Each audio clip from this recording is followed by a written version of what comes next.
What's up, you rats? And welcome back to the ongoing collapse of the Baldoverse. We've got a good show for you tonight. There's a lot of cool stuff coming. Like, I'm getting hyped.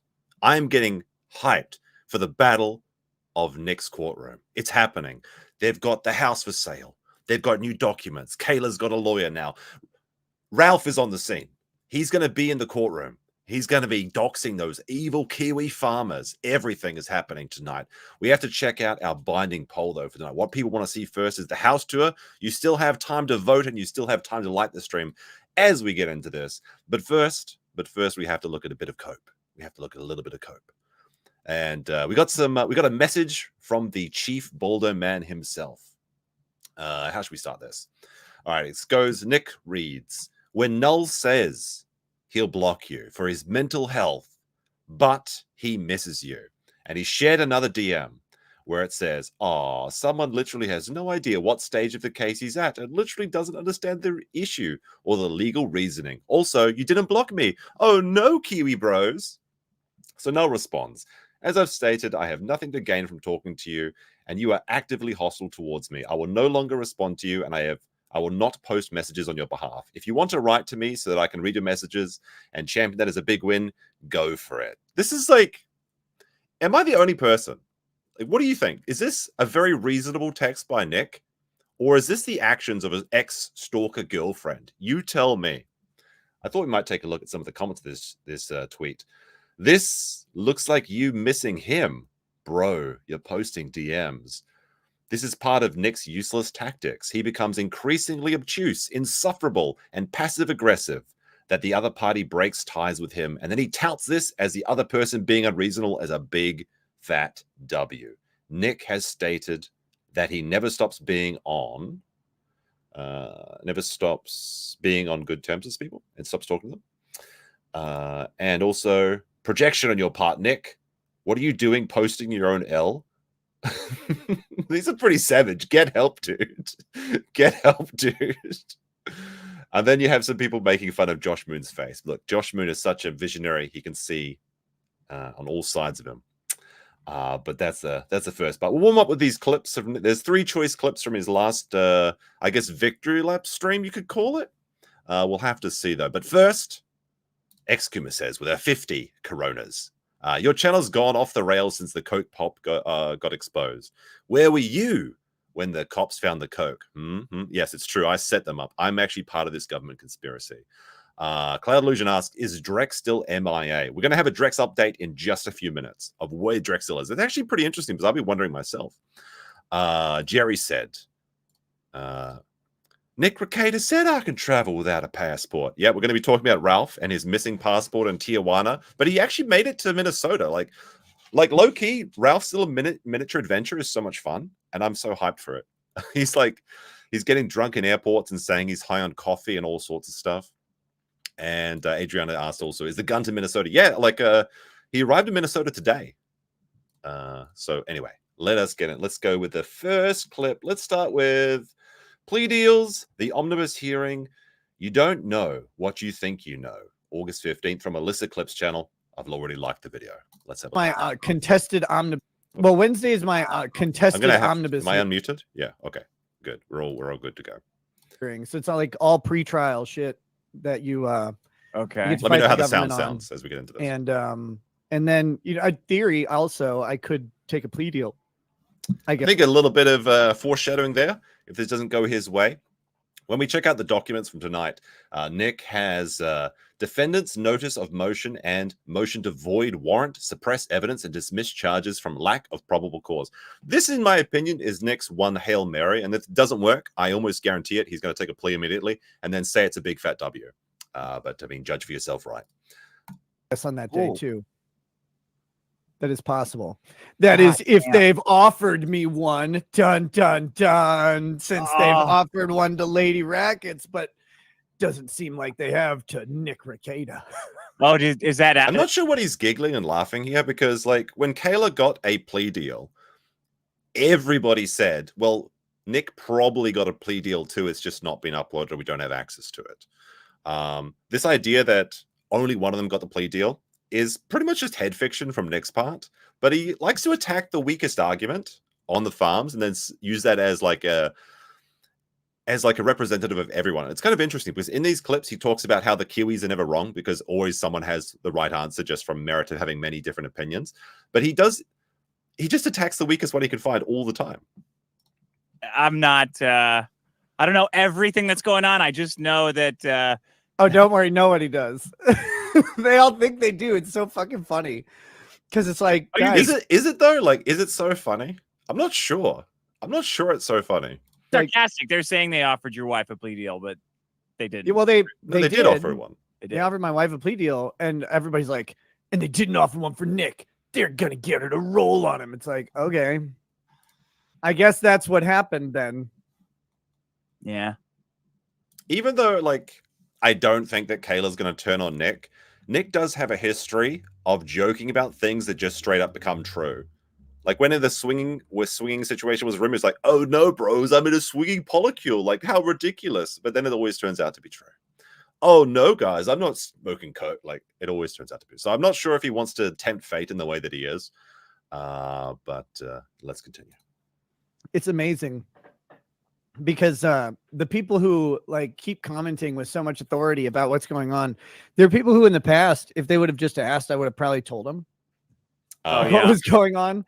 And now I would have just told you. This is like top tier manipulative behavior. Hey, look, if you'd just been nice to me, I would have done it for you. Sure, why not, right? But now, because of your actions, I'm afraid you're just not going to have access to that. How sad. They're out there just like freaking out about it, and they're being like, "This is what Nick's doing." He's like, "Nope, that's not it at all." I don't know. I like that legal guy, that guy with the one eye on the law and the one eye on the Thai lady boys. That guy, fucking Walleye Esquire. Oh, legal mindset. No. Why did you move to Thailand? If you were just in Korea, we could just say you like K-pop. But now we have to deal with these. No, of course. Legal mindset's a good boy. He did nothing wrong. What is his? He puts the limp in pimp limp. Oh, yeah, he has a limp. Oh, dude, I don't know anything about that guy. He just seems to be on the he seems to be on the popular side of the law. Every time I hear from him, he's like, "Oh yeah, you know." I wouldn't describe Andrew as on the popular side of the law. He's had some pretty controversial takes over the years.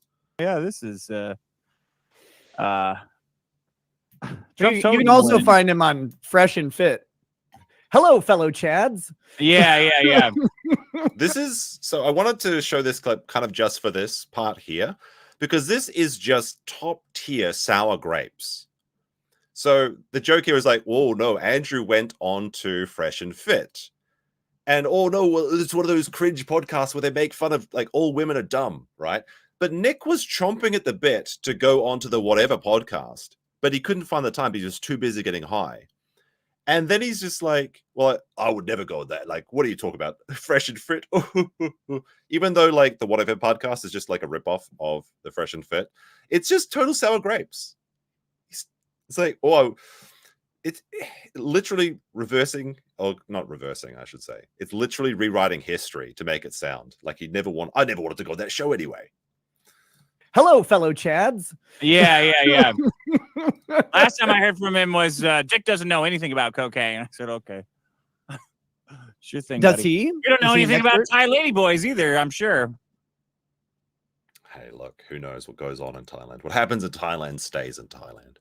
All right, Dave with a £5 says, Nick's poor behavior is very similar to my own. When I was abusing alcohol, what is unique to Nick's is the duplicity. It is nauseating. Yeah, that's the thing, is like Nick has not admitted that he's made a mistake at this point. He's not really mad he got caught. He's not mad that he did something wrong, but he's mad he got caught. And until he kind of admits that to himself, not to the audience, not to the internet, he has to admit to himself that he made a mistake, and his failures as a provider and a father let the government into his house with his actions. And that's very sad that he has to. Well, he hasn't yet hit rock bottom before he can, make amends and everything. But what do I know, right? All right, we'll go to the Drex thing. So this is a very interesting comment, actually. Very, very interesting. Let's have a look. Frederick Little says, hope Drex can come back soon on a show. Well, Drex has to stop being retarded if he wants to come back on a show. Oh, really? This is the first time that Nick has mentioned anything about Drexel. And Drexel used to be a frequent guest and also going up to Nick's house, like, seemed like all the time, like every other week, right? And I know a lot of people in the chat don't like Drexel. But one thing that Drexel has said since the beginning was that he treated Nick's kids as his own. Like, he has said that he only ever had pictures of his own family and Nick's family in his house. He cares a lot about the welfare of the children. And for years together, they would make fun of people that were inside these weird polycules and cuckoldry and simps, and they would make fun of them all day. And then suddenly, Drex stops talking to Nick. So what could the thing be? What could the betrayal be? The disloyalty.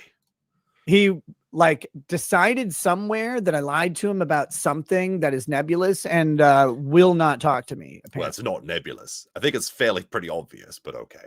Oh, fuck. And it's like, dude, so I don't even know what he thinks I lied to him about. Not sure, but it's like, okay, well, all now right. he's just like in his like emotions. It's too I much. guess. Though. I don't know. It's too much. Like you're put. One thing is that Drex is also very anti-alcohol. I don't think he's ever drunk, actually. Like, he never gets drunk and he never does any substances because he thinks that it's risky for him to do so, you know, as a black man. Maybe he'll get in trouble with the police or something like that. So when it turns out that Nick is a degenerate, drug addict, swinger, cuckold, Drex stops hanging around with it. It seems pretty obvious, right? really kind of put on the spot being your friend during all this. It's too much. Maybe afterwards he'll come around. We'll see. I don't know. It's like, I wish he'd just like, if he just talked to me, I could probably clear up whatever he thinks. Like, I get it. I get it. If he thinks seems that, seems like he's smart enough not to talk to you because he doesn't want to go into your field of lies. But you know, that I like said something that was not true to him. It's not, that didn't happen. But alrighty. And the last one we'll show in tonight. Oh, I gotta like this one. Just there. All right, this one is entitled "The Kiwi Farms Hug Box." Nick feeds his kids, August 15th. Low watermark with a huge chat earlier. Thank you, brother. He says, wait, you mean Kiwi Farms might actually be wrong? No, they would never do that, would they? No, Kiwi Farms sets themselves up to never be wrong by having a self-reinforcing hug box. This is just simply not true. People make mistakes on the Kiwi Farms all the time, and they admit it as such. There is a lot of different people, a lot of divergent ideas. And yeah, some people get things right, and some people get things wrong. They never say they were always right. I mean, there's a bit of a meme of like saying, like, you know, no, so-and-so is never wrong sort of thing. Or so-and-so is always right. But this just isn't the truth. They say everything, and then they go back and say, see, we said this back then. It's like, well, we didn't. One person said one thing. Yeah. For everybody on Kiwi Farms who said there was that I was never getting my children back and would be going. I mean, how would Nick know this anyway if he doesn't read Kiwi Farms like literally all the time? Going to prison forever. There was one person who said Nick will probably get his child back or children back. They still think I'm a scumbag, which is fine. Well, they don't think you're a scumbag. You are a scumbag. You know, if you want to live as a scumbag, that's your choice. But like the idea that you're not a scumbag, drug abuser, child starvener, lazy, swinger, wife, a house wrecker, and perhaps child endangerment, all these things make you a scumbag. Yeah, just accept you're a scumbag. They don't think you're a scumbag. They know that. That's one thing they do know.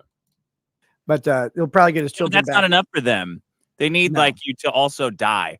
They get so whipped up into a frenzy. I don't think this is true. There's probably a few people out there that do want to wish harm on people, but I think most people just like to sit back and enjoy the show. It's like the dumpster fire. You watch it, but you hope it doesn't explode and kill people. There are a couple people, I'm sure, out there that would just want to see everything go down in flames, but most of us just kind of enjoy the shit show and watch from the sidelines, and we try not to interfere. And yeah, that's just the way most people are. But they do hope for you to get better. They just realize that the reality is you've got less than a 10% chance of recovering, because addicts, 1 in 10, actually get away from that lifestyle and, you know, get their life back on track. We still hope that it does happen. We just, you know, realize the reality. It's probably not going to happen. So may as well have a bit of giggles, have a bit of a chuckle along the way. That's what it is. They need you to, like, they have a thirst for lol cows. people who are just totally oblivious to life and you know, openly challenge like reality in a funny way, but there's a limited supply. So they try to pretend that everyone famous is this weird degenerate freak that has. Here's a quick question. How many famous people do you think are degenerate freaks? Like, honestly, what do you think? Put it in the chat. Let me know. Have your voice heard. Because the reality is that most famous people, I would imagine, are degenerate freaks. And that's because their lifestyle reinforces that behavior.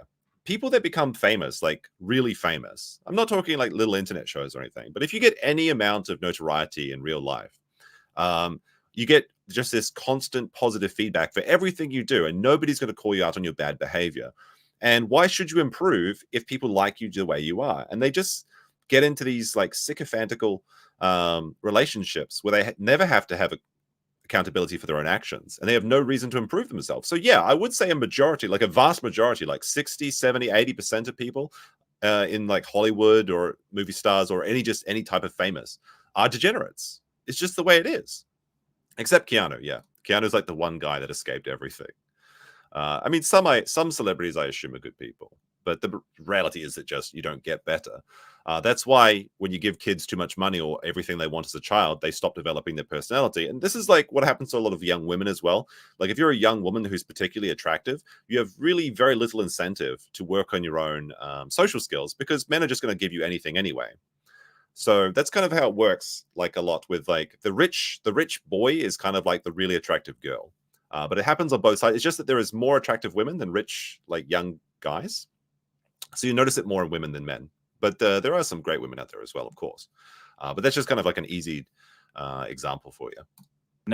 That has no recognition of reality. When it's often it's funny because when you talk about Kiwi Farms, if you talk about anyone like without specifically stating a user, but you say some people on there, they go, no, that's everybody. You're now talking about everybody, but you're not trying to. But there are people on that forum who legitimately project. This is what I was saying, the myopia of poverty. They project. He said the magic word. I really wish we had someone out there that, and I can't do it because I couldn't stand it. But if there's someone out there that wants to go out there and do the myopia supercut, I'd be very appreciative. That'd be really funny. Imagine you have to do a shot every time he says myopia. Your life would be worse than his because you'd be about as an addict as much as an addict as he is. Project their circumstances onto everything. And these people have a basic disconnect with reality. And it shows up over and over and over again. But what is the example of the disconnect of reality? Because a lot of the things that people said about the Kiwi Farms turned out to be true. I didn't believe the swinging at first. Turns out it was all true. So it was really people that believed that you had a proper life are the ones that were disconnected from reality. It seems like the Kiwi Farmers were right on the money there. Because I didn't want to believe it. Like I didn't want to believe it. I actually like blocked it out of my own reasoning skill. But now that I can see things more clearly, it all makes sense. I mean, because just the way they portray life. That one guy was so fucking funny. He was he's like, how could you even not have food around for kids? Like, well, that's a good question. Why can't you have food around for kids? It's one of the most basic things to provide as a father. Shitloads of food. Like, guys, I spent more on food last year than most people on Kiwi Farms make annually.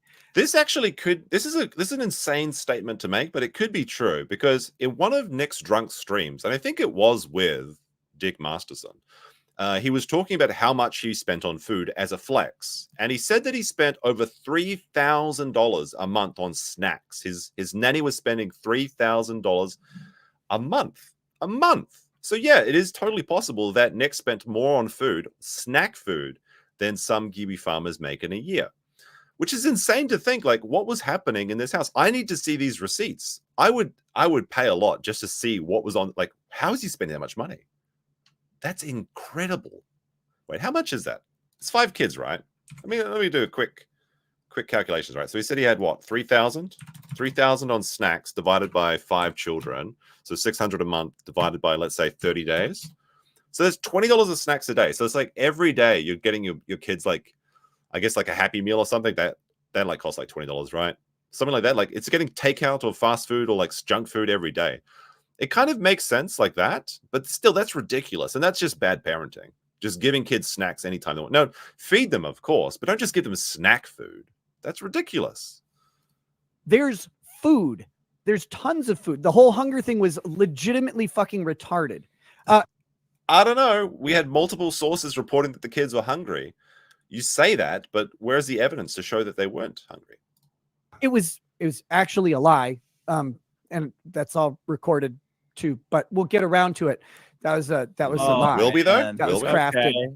But and yes, I've prove it. How are you going to retell this? How are you going to possibly, like, you got to write a book, right? Bestseller. It's gonna be bestseller. It's gonna be fucking something. I mean, it will be quite a tale. I guess Nick can put his English degree to use and actually tell this tall tale, which I just won't believe, but we'll have to see. That's you I don't know have if to it's shove it in Maddox's face. but no. So, but he's like, look, you just get some nori, and you get some hearts of palm noodles, and I'm like, is this actually like true? I never saw this story on the farms, but was this actually this guy like giving these recipes with like nori and what do you say, hearts of palm noodles or something? Something about having food on hand for kids. He's like, you just throw it all in an air fryer and you just have it around for kids to just eat. What it's like, the fuck? Like, bro, you need like fruit snacks and gummy snacks and Annie's pretzels and bunnies and all this fucking shit. What are you talking, you fucking food weird kids fuck? Eat. Yeah, cereal. But this is the thing. It's like this person does not cook for children, and that's fine. Why would you? Unless you have them. But it's like, so they're like, look, this is how you do it. You just get these cheap meals. You go to Costco and buy a 100-pound bag of rice, just rice cooker up some stuff. And then this is good advice. Like just having like a rice cooker and like 100 pounds of rice. If you got 5 kids to feed, this is actually very good advice. Kids will just come around. They'll just scoop up and they'll hand roll their sushi. It's like, what the fuck are you talking about, homie? Like no child on earth does this. I mean, except for Japanese children, I guess. I mean, maybe I'm biased because I live in Japan, but this is actually pretty reasonable. It's like how many Chinese people are there? Like 1 billion? They all just like have rice cookers and they just like have a big thing of rice and they literally do this. Like just saying this is a crazy idea just shows how divorced his life is from reality. There is more Chinese people than Americans that live like this every day. And like, this is very cost effective. To say it's crazy is just, again, it just shows you how divorced he is from actually like budgeting, I suppose. I guess when you've got everything handed to you on a silver platter and you've got all this like Johnny Depp money coming in, you may as well just burn $20 of Big Macs and door dashing into the countryside or something, I suppose. But rice cooker is actually good advice. That's actually very good advice. Now, hand rolling their own sushi, that's a different thing entirely. But let me tell you, Asian people, they just get grumpy if they don't have their rice. They just eat rice like candy. It's kind of funny. Like I went to like me and my girlfriend's family went to a restaurant about last week, right? It was the middle of a bond season, which is when people visit for summer, and they wanted to take us out for a dinner. And we went out and we got like this really nice like hot pot. It was really, really, really good. But because I was the guest and they were treating me, they were like, what do you want in the hot pot after we eat all the goody things? Like you eat all the meat and the plants and everything. Do you want rice or noodles? And I was like, you know what? Let's get noodles. And then the dad was upset. Like what? Like he was sulking for the rest of the night saying, oh, God, I wanted some rice. I just wanted some rice. They just, if an Asian person doesn't have rice for the meal, they just literally get like grumpy. It's very funny. But sorry, this is just a bit of a tangent. We'll continue now. Like they just eat. Stay away from the neighborhood. But they have this myopia where they're like, oh, this is. He said it again.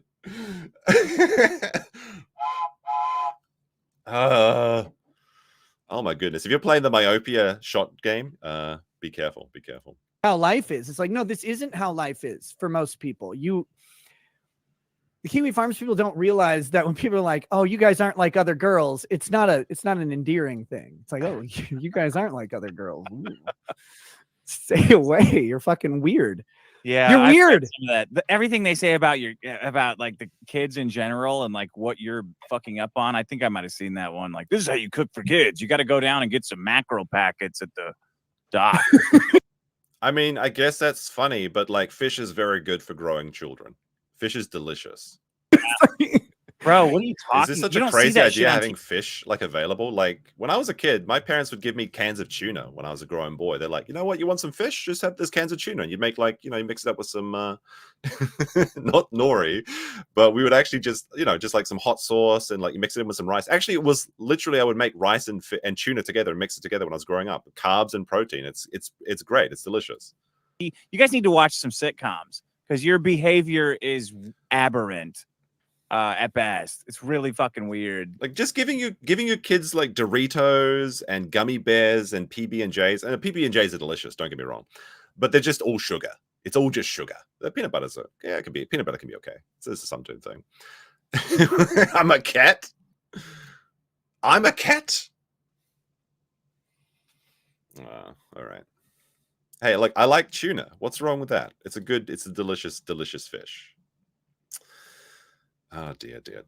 But this is just not like, this is just some weird like, oh, we're too rich to buy real food ingredients. We have to get our nanny to go get us snacks, Doritos and Pringles and M&Ms. Only the finest for my chillin'. 200 Studio 5 says, kids in Japan scoop out rice and put tuna or any protein and make a triangle and save it for lunch. Easy. Yeah, they literally do. It's like onigiri or like rice balls or jelly donuts. If you watch Pokemon, that's what they had there. Yeah, and they have no... And I get it. Like if you're not in, like if you don't live in the life of having children or in a community full of like parents, you wouldn't know. Why would you? Because everybody was a child at some point and they remember what their parents fed them. The idea that anybody doesn't know what kids eat is just insane. Unless you literally were coked out your entire childhood, you should be able to remember what your parents fed you. So this idea that like you have no idea what kids eat is just ridiculous. You just think about what you ate when you were a kid. How hard is this?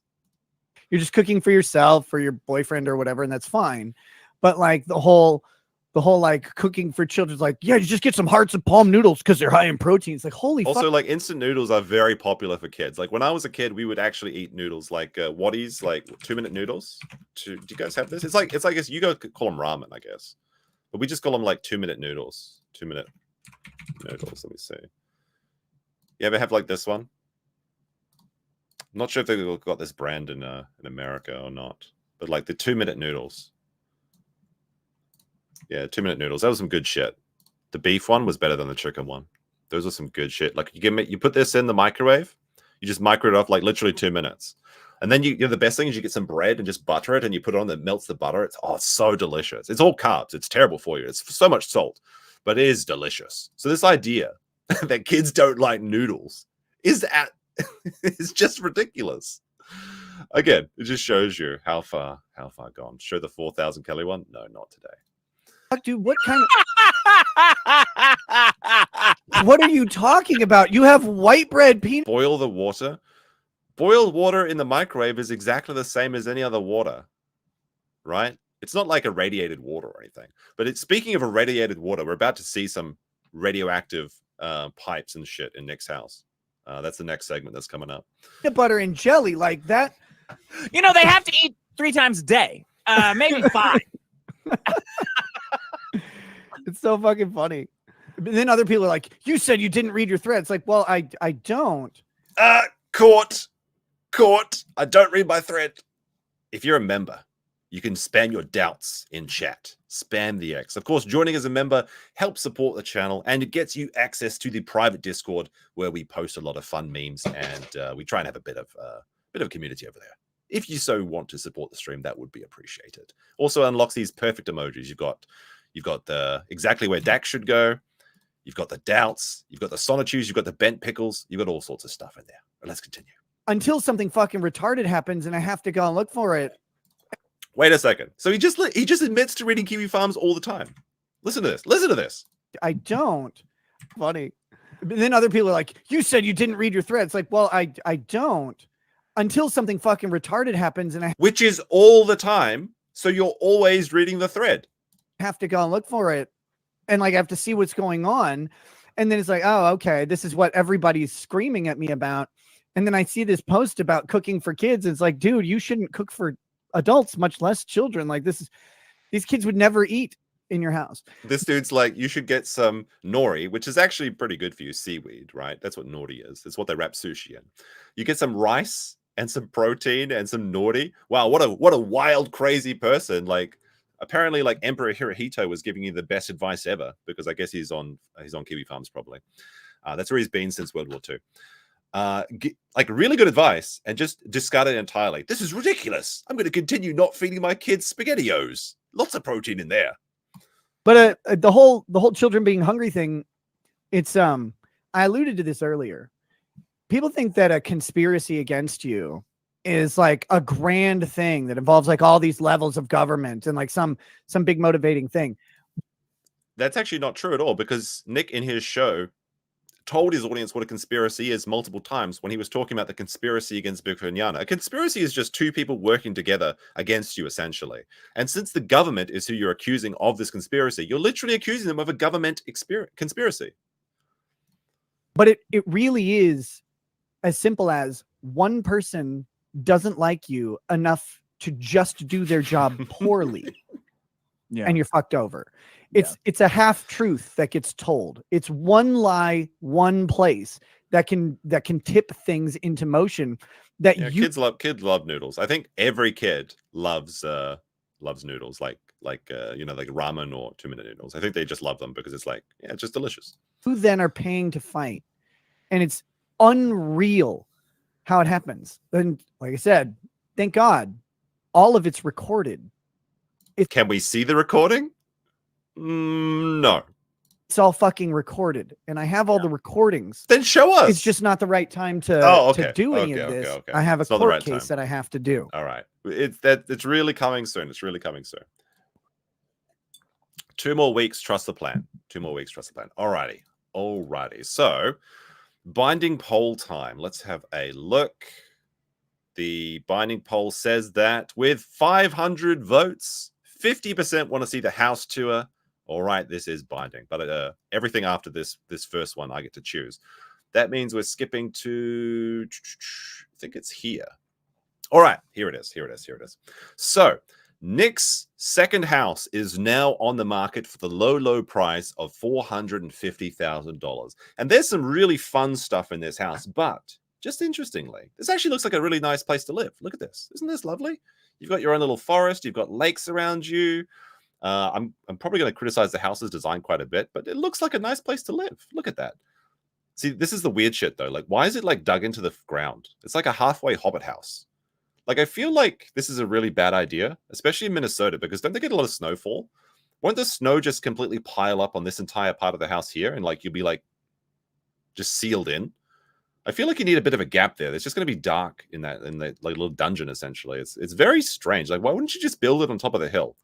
Is this a Minnesotan thing, or are they trying to get like the ground temperature or something? Because like I've heard that 6 feet under the ground, it's always like a constant temperature around the world anywhere you want. So it's really good for insulation. But this seems really weird to me. I don't know. But there's actually a fun little shot here. All right, here it is. This one. So actually, in this picture here. Oh wait, you know what? We're going to bring this into my photo laboratory for a second. Let me just load up the crime lab. Alrighty, here it is. Here's my crime lab paint. Okay, that's good. It's looking good. And we need Old Faithful, which is the red pen. This one. Wait, how do I get? There we go. So this is the house that's for sale right here. This is the Baldo bunker. This is the Baldo bunker right here. So when we were looking at the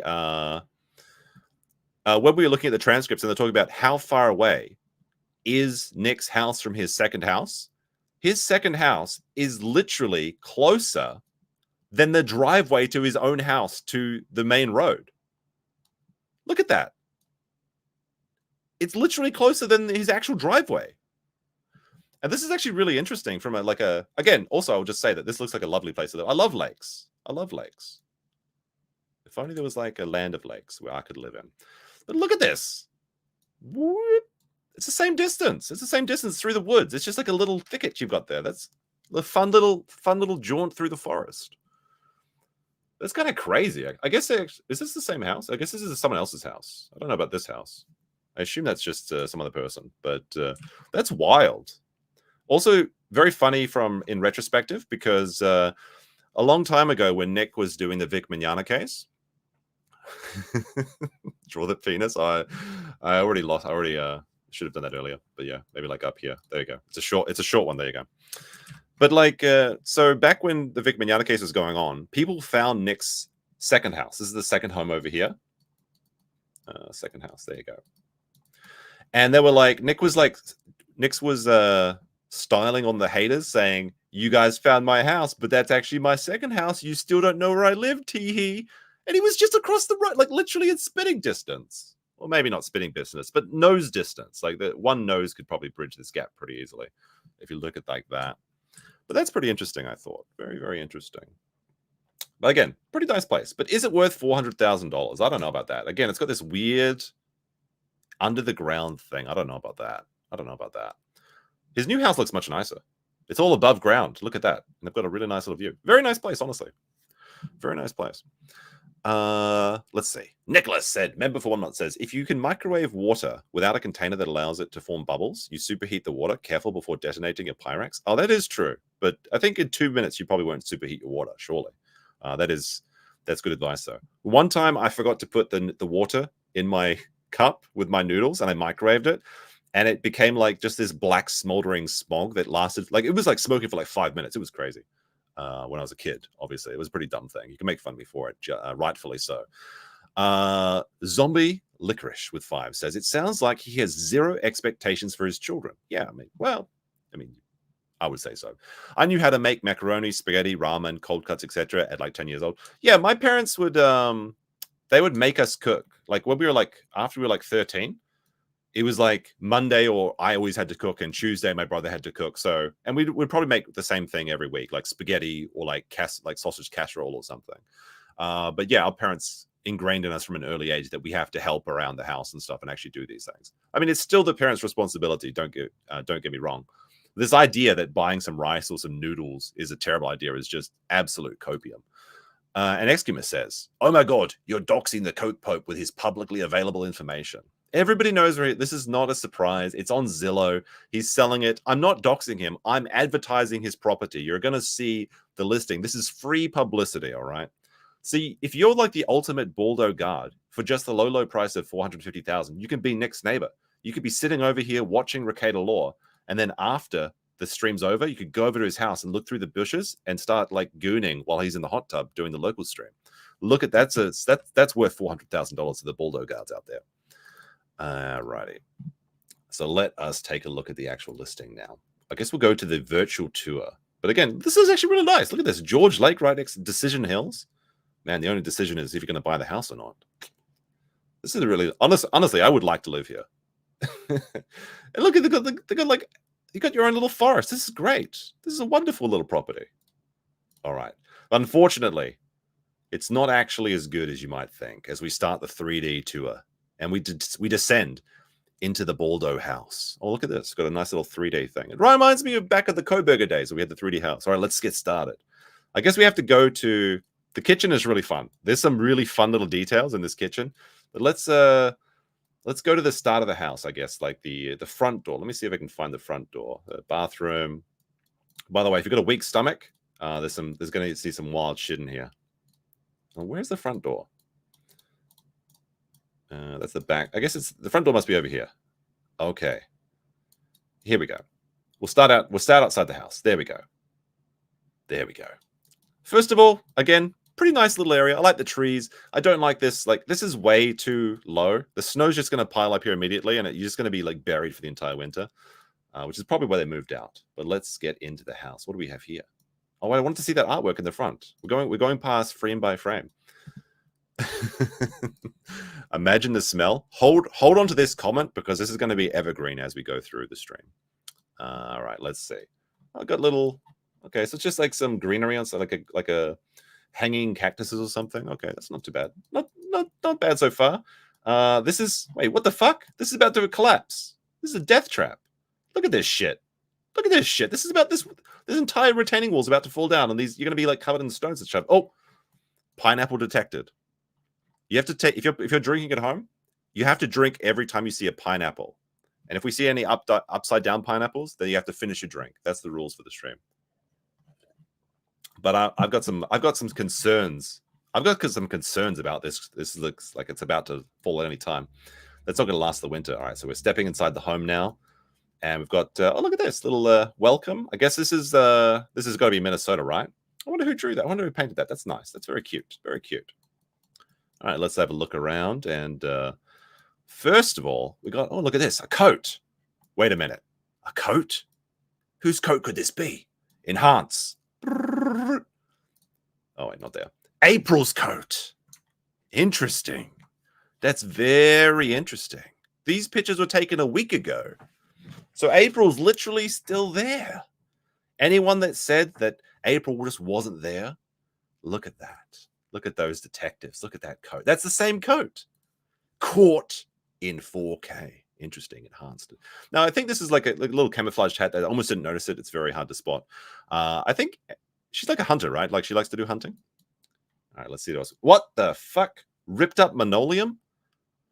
Now, this house seems to be like plant. Like I think there's just cement underneath it. But this is the first thing you walk in the door. Couldn't even fix it for $450,000. I'm not even in the front door. And look at that. Look at that. The fuck is this? Is this like a nightlight or some shit? What the fuck is this? Is this like one of those smell things where you like plug it into the wall? Is it not linoleum? What did I say? I thought it was linoleum. Whatever. Whatever. Seeing if we can find anything else fun. We got like a little wallet there. All right, let's go in. Let's go in. Is it linoleum, really? I thought it was linoleum. Okay. All right, you can chalk that up as a L for me. Linoleum? Okay. All right. Hey, I don't know. I'm not renovating houses anywhere. All right, let's go to... We'll go into the garage first. Let's see what we got here. This looks to be like a hunting case, so I assume there's like a bow in here. Got some newspapers. Pretty... I mean, it's a garage. You know, garages are usually pretty dirty. So I wouldn't give them too much. Ugly stick. What the fuck?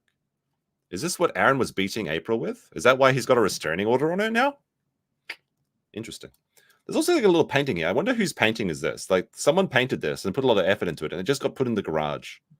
With all the other shit. Fishing poles, ranks, port and company, fishing goal. Let's see. Whoa, what the fuck is this? Wait, there's like a cobwebs and shit. Like, can you just, if you're gonna take some pictures? Yes, they literally have an ugly stick, Kurt. Who owns this? Like this wolf. I guess this has to be April's, right? This has to be April's. Dreamcatcher. Shame it doesn't work. Unfortunate. Got some boots up there. Some nice little cowgirl boots. A little cross there. Interesting. Got your skulls collected. I wonder if these are raccoon skulls from all the ones that they're drowned in the house. Oh, shit. Hold on a second. Oh, my goodness. I can't find a good place to... There we go. Let's have a look here. Oh, look at that. Don't tread on me. American Iron's Second Amendment. Wow. Very patriotic. Someone been shooting this fucking pillow? This is bullet. I mean, it's a target on this, right? I guess this... Yeah, this must be like a target practice pillow or something. I guess that's for arrows. Fair enough. Let me see what we've got here. Got some nice little pictures. You've got a lot of beer. Bear Island beer. And you've got this framed deer. That's interesting. Okay. Should we go into the kitchen or let's go into here? Let's go into this door.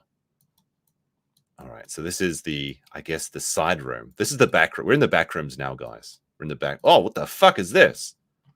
I mean, yeah, this is just like I guess like the propane tanks or a water purifier or some shit. I don't know.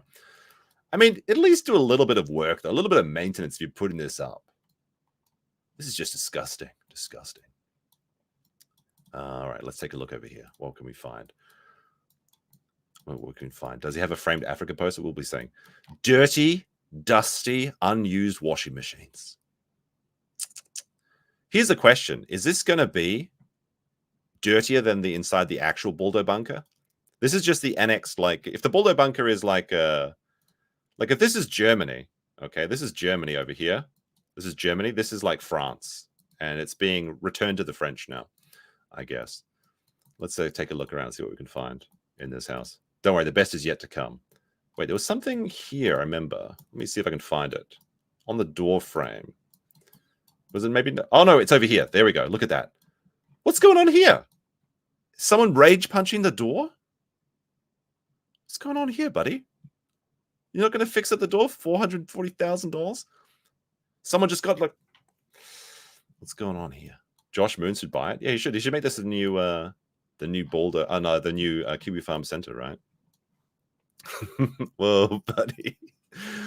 Tuesday Money Center. Super sticker. Thank you very much. Much appreciated. And Nicholas said, does he have... Oh, I read that already, actually. But we'll find it. We'll see if we can find it. We got something much better than Africa Posted. This is actually really funny. When you guys see it, you're gonna have a bit of a sensible gig. Oh, what the fuck? What are these stains? Oh, look at this. Come on now, buddy. Come on now. All right. Instructions. Okay, nice. A bit of safety equipment. Got some pins on the board there. Nothing wrong with that. Got a little ladder going on. Okay, all right. This is pretty funny, though. Like, wouldn't you just put, like, a frame or something over this? All right. Going into what seems to be a... I guess just a spare room or, like, maybe, like, a living room. Not too bad, not too bad. What the fuck is going on here, though? You've got, like, a side little toilet. No toilet paper. So I get... Oh, yeah. Oh, there's toilet paper here, actually. Never mind. What's going on here? Is this where they hide the coke? Inside this, like, broken tile? This is the orgy room, is it? What's going on here? Broken tiles. $450,000. You couldn't fix it up a little bit? Put some effort into it. Come on now. I'm noticing there's a lot of exposed wires in this house. It looks pretty dangerous. Looks pretty dangerous. 1970s house. We'll have to find out. All right, not that much interest in this room, though. Unless we've got some hookups for some TV or something. All right, let's go into the kitchen. This is where all the good shit is. This is where the good shit is. So we go into the kitchen first. Looks like this cabinet seen some better days. Bit of maybe black mold in that. Who can say? Who can say? Let me see. Going around. And we'll go into the kitchen and the... Here we go. Right into the lovely little kitchen. And now we start our real investigation. This is where the good shit is. First of all, the first thing I noticed as I was looking in here. Oh, wait. Can we read this? What is this? I guess this is probably the realtor's, like, card or something, right? Need to enhance that. Look over here. What do we got? Whiskey bottles. Now, this is April's house, I guess, so that's fine. Also, this is a pretty good whiskey. I can't remember the name of it, but I've had it before. It's actually pretty good. What do we have here? Johnny Walker, 12 Days of Discovery. But surely this is April's whiskey, right?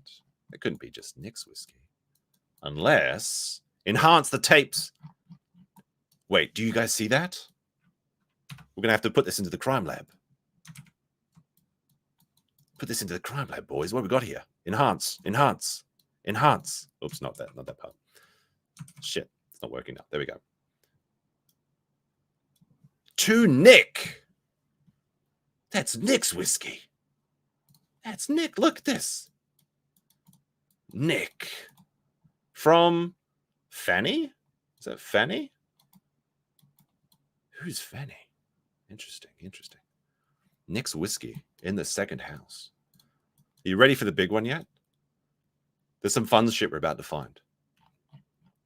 Looks like we've got some. Let's see. We've got some glasses there, some tissues. Nothing wrong with that. Looks like 4 bottles of whiskey. Okay. From Larry, from Jenny. I don't know. Tammy. April took the napkin holder. The butter dish. We've got a waffle iron down there. That's nice. All right. We'll go around in here and wait a second. What's this? What's this over here? Enhance. What the fuck is this? Do you guys see this? We got to enhance the tape on this one. Bring it up. Bring it up, Jamie. Let's see what we got here. This one is pretty wild. Prepare for the lols. Nose before hose. Nose before hose. Coffee. What do you call it? Thermos. So you've got like, I guess is like you've got a nose wearing a popat, and then you've got YouTube. This is kind of funny because like this is obviously making fun of that meme where it's like the guy and he's cheating on his girlfriend by looking at other chick. Very apropos, isn't it? Look at that. Nose before hose. But since this is April's house, this must mean this must mean that this is April's, right? So Nick must have given this to April. He's like, here, side chick, have some merch. I'm not sure. Does he actually sell this as merch, or is this like a custom-made job? That means snort becomes before April. I didn't even think about that. That's actually hilarious. So it's Coke before women. Oh, oh no. It's Cuck Feifei. That's pretty funny too. There's some absolute mad lads in the chat today. I'm absolute mad lads. Holy shit. This is a gold mine. Beer me. Oh wait. Oh no. No, go back. We haven't finished yet. We're not finished yet. Back in. All right. Looks like there's a gun here, but I think this is just it looks like a toy lighter. Like this looks plastic to me. So I assume this is a lighter. I'll give them the benefit of the doubt. It would be funny if there was just like a random revolver just lying around. I mean, I guess that's what happens in America, but I don't know. But you got your beer me mugs. Oh, these look like they're made from like a real tree. Okay, that's kind of cool idea for a coaster, actually. I kind of like that. But what's this? Go over here for a second. Oh, drinking game. 2 more pineapples. That's 2 more shots each. If you play in the drinking game, we've got 2 more pineapples detected.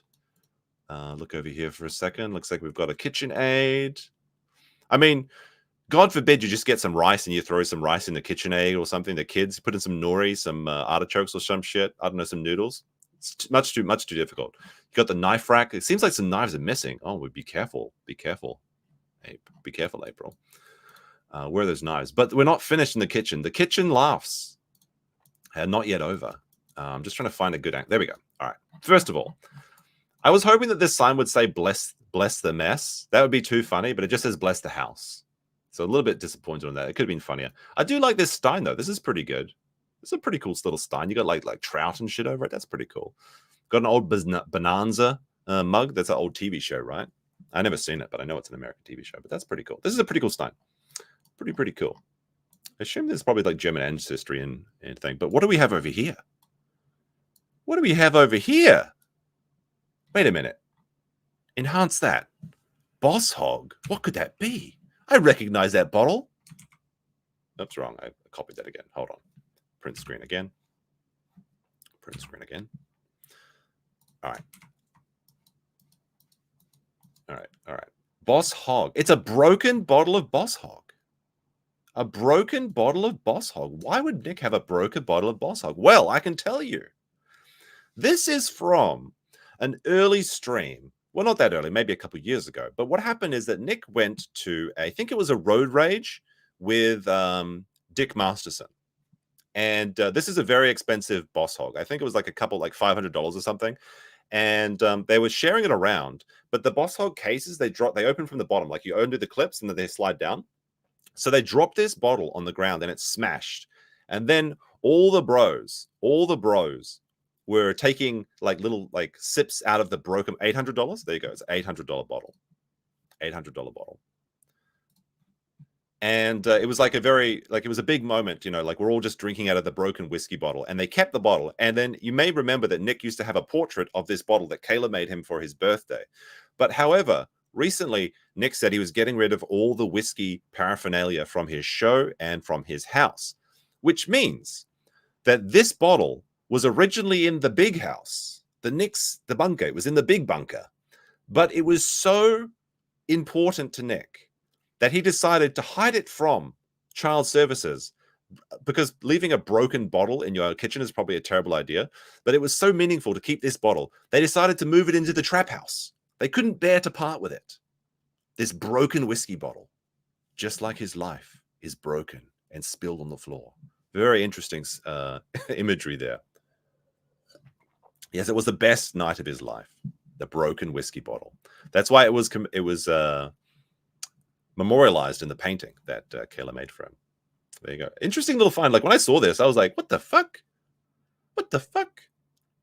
I mean, I get it's kind of neat, I guess, but like if you're gonna throw away all the whiskey, and I don't think he threw away the whiskey bottles. I think they moved all the whiskey to the trap house, and that's where Kayla. Well, maybe not Kayla, but that's where they are hiding them in the backyard, waiting for them to move back into the big house once the government gets off after their case. But there you go. There you go. Fun little kitchen. Like a lot to be said in the kitchen. A lot to be said in the kitchen. All right, let's continue. Let's continue our exploration of this den of iniquity. I'm having a lot of fun on this one. It's very fun. It's very fun. If only we could get the full house. If only get the full house. Let's see. There's a lot of bottles, just like Mississippi mud, black and tan. I could go for black and tan. Those are pretty good.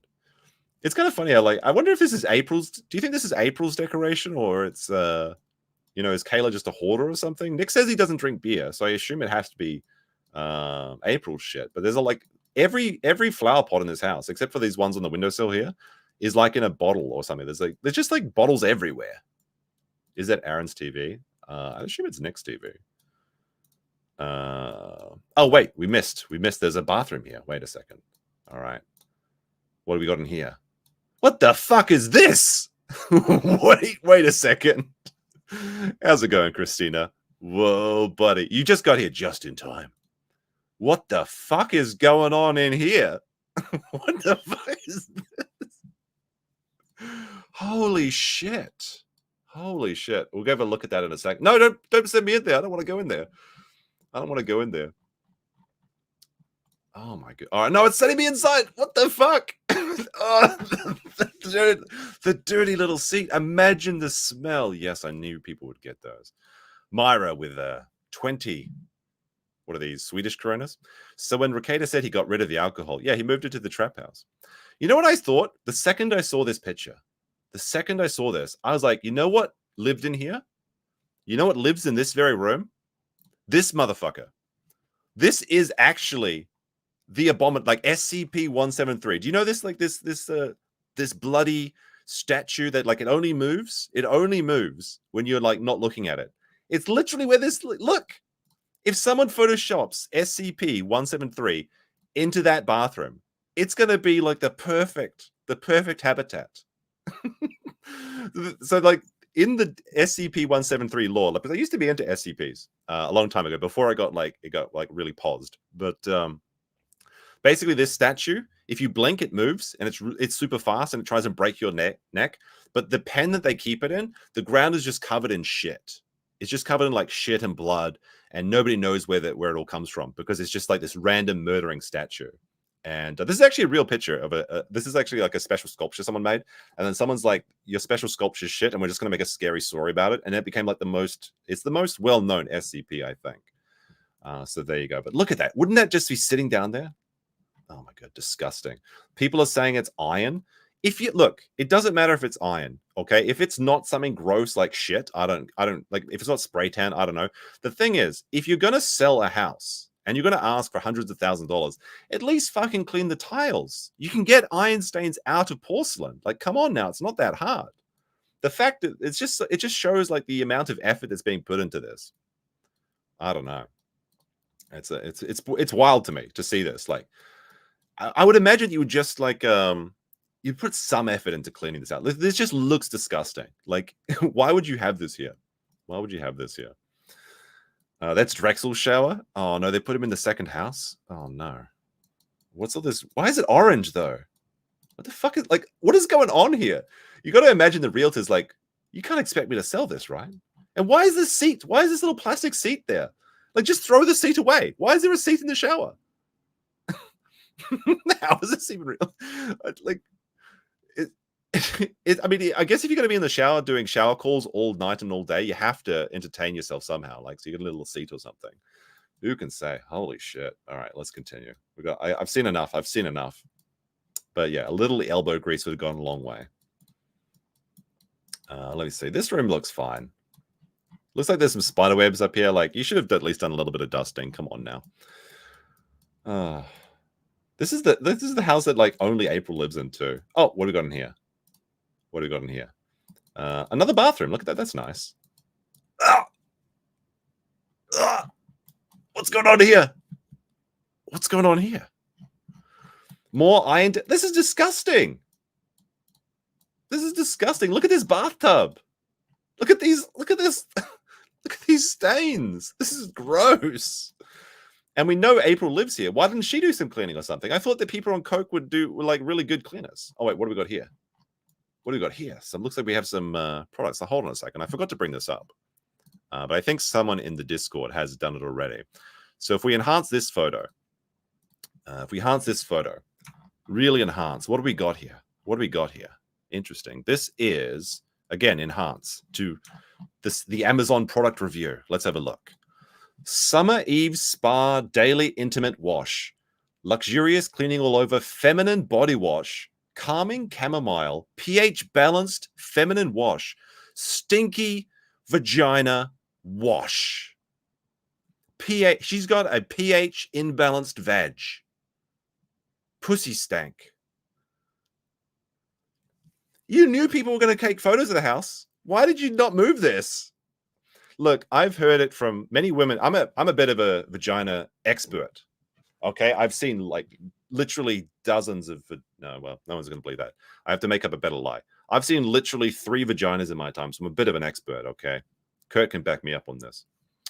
But you're not supposed to mess with the pH. It's like self-regulating. Okay, if you start killing off the bad bacteria, that kills off the good bacteria too.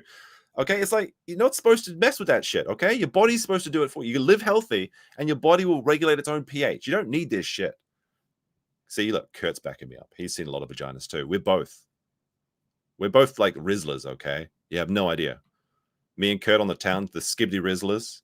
We go inside the bar. There's not a dry pair of panties in the 5-mile radius. Oh my goodness! Another win for the toe. Oh no.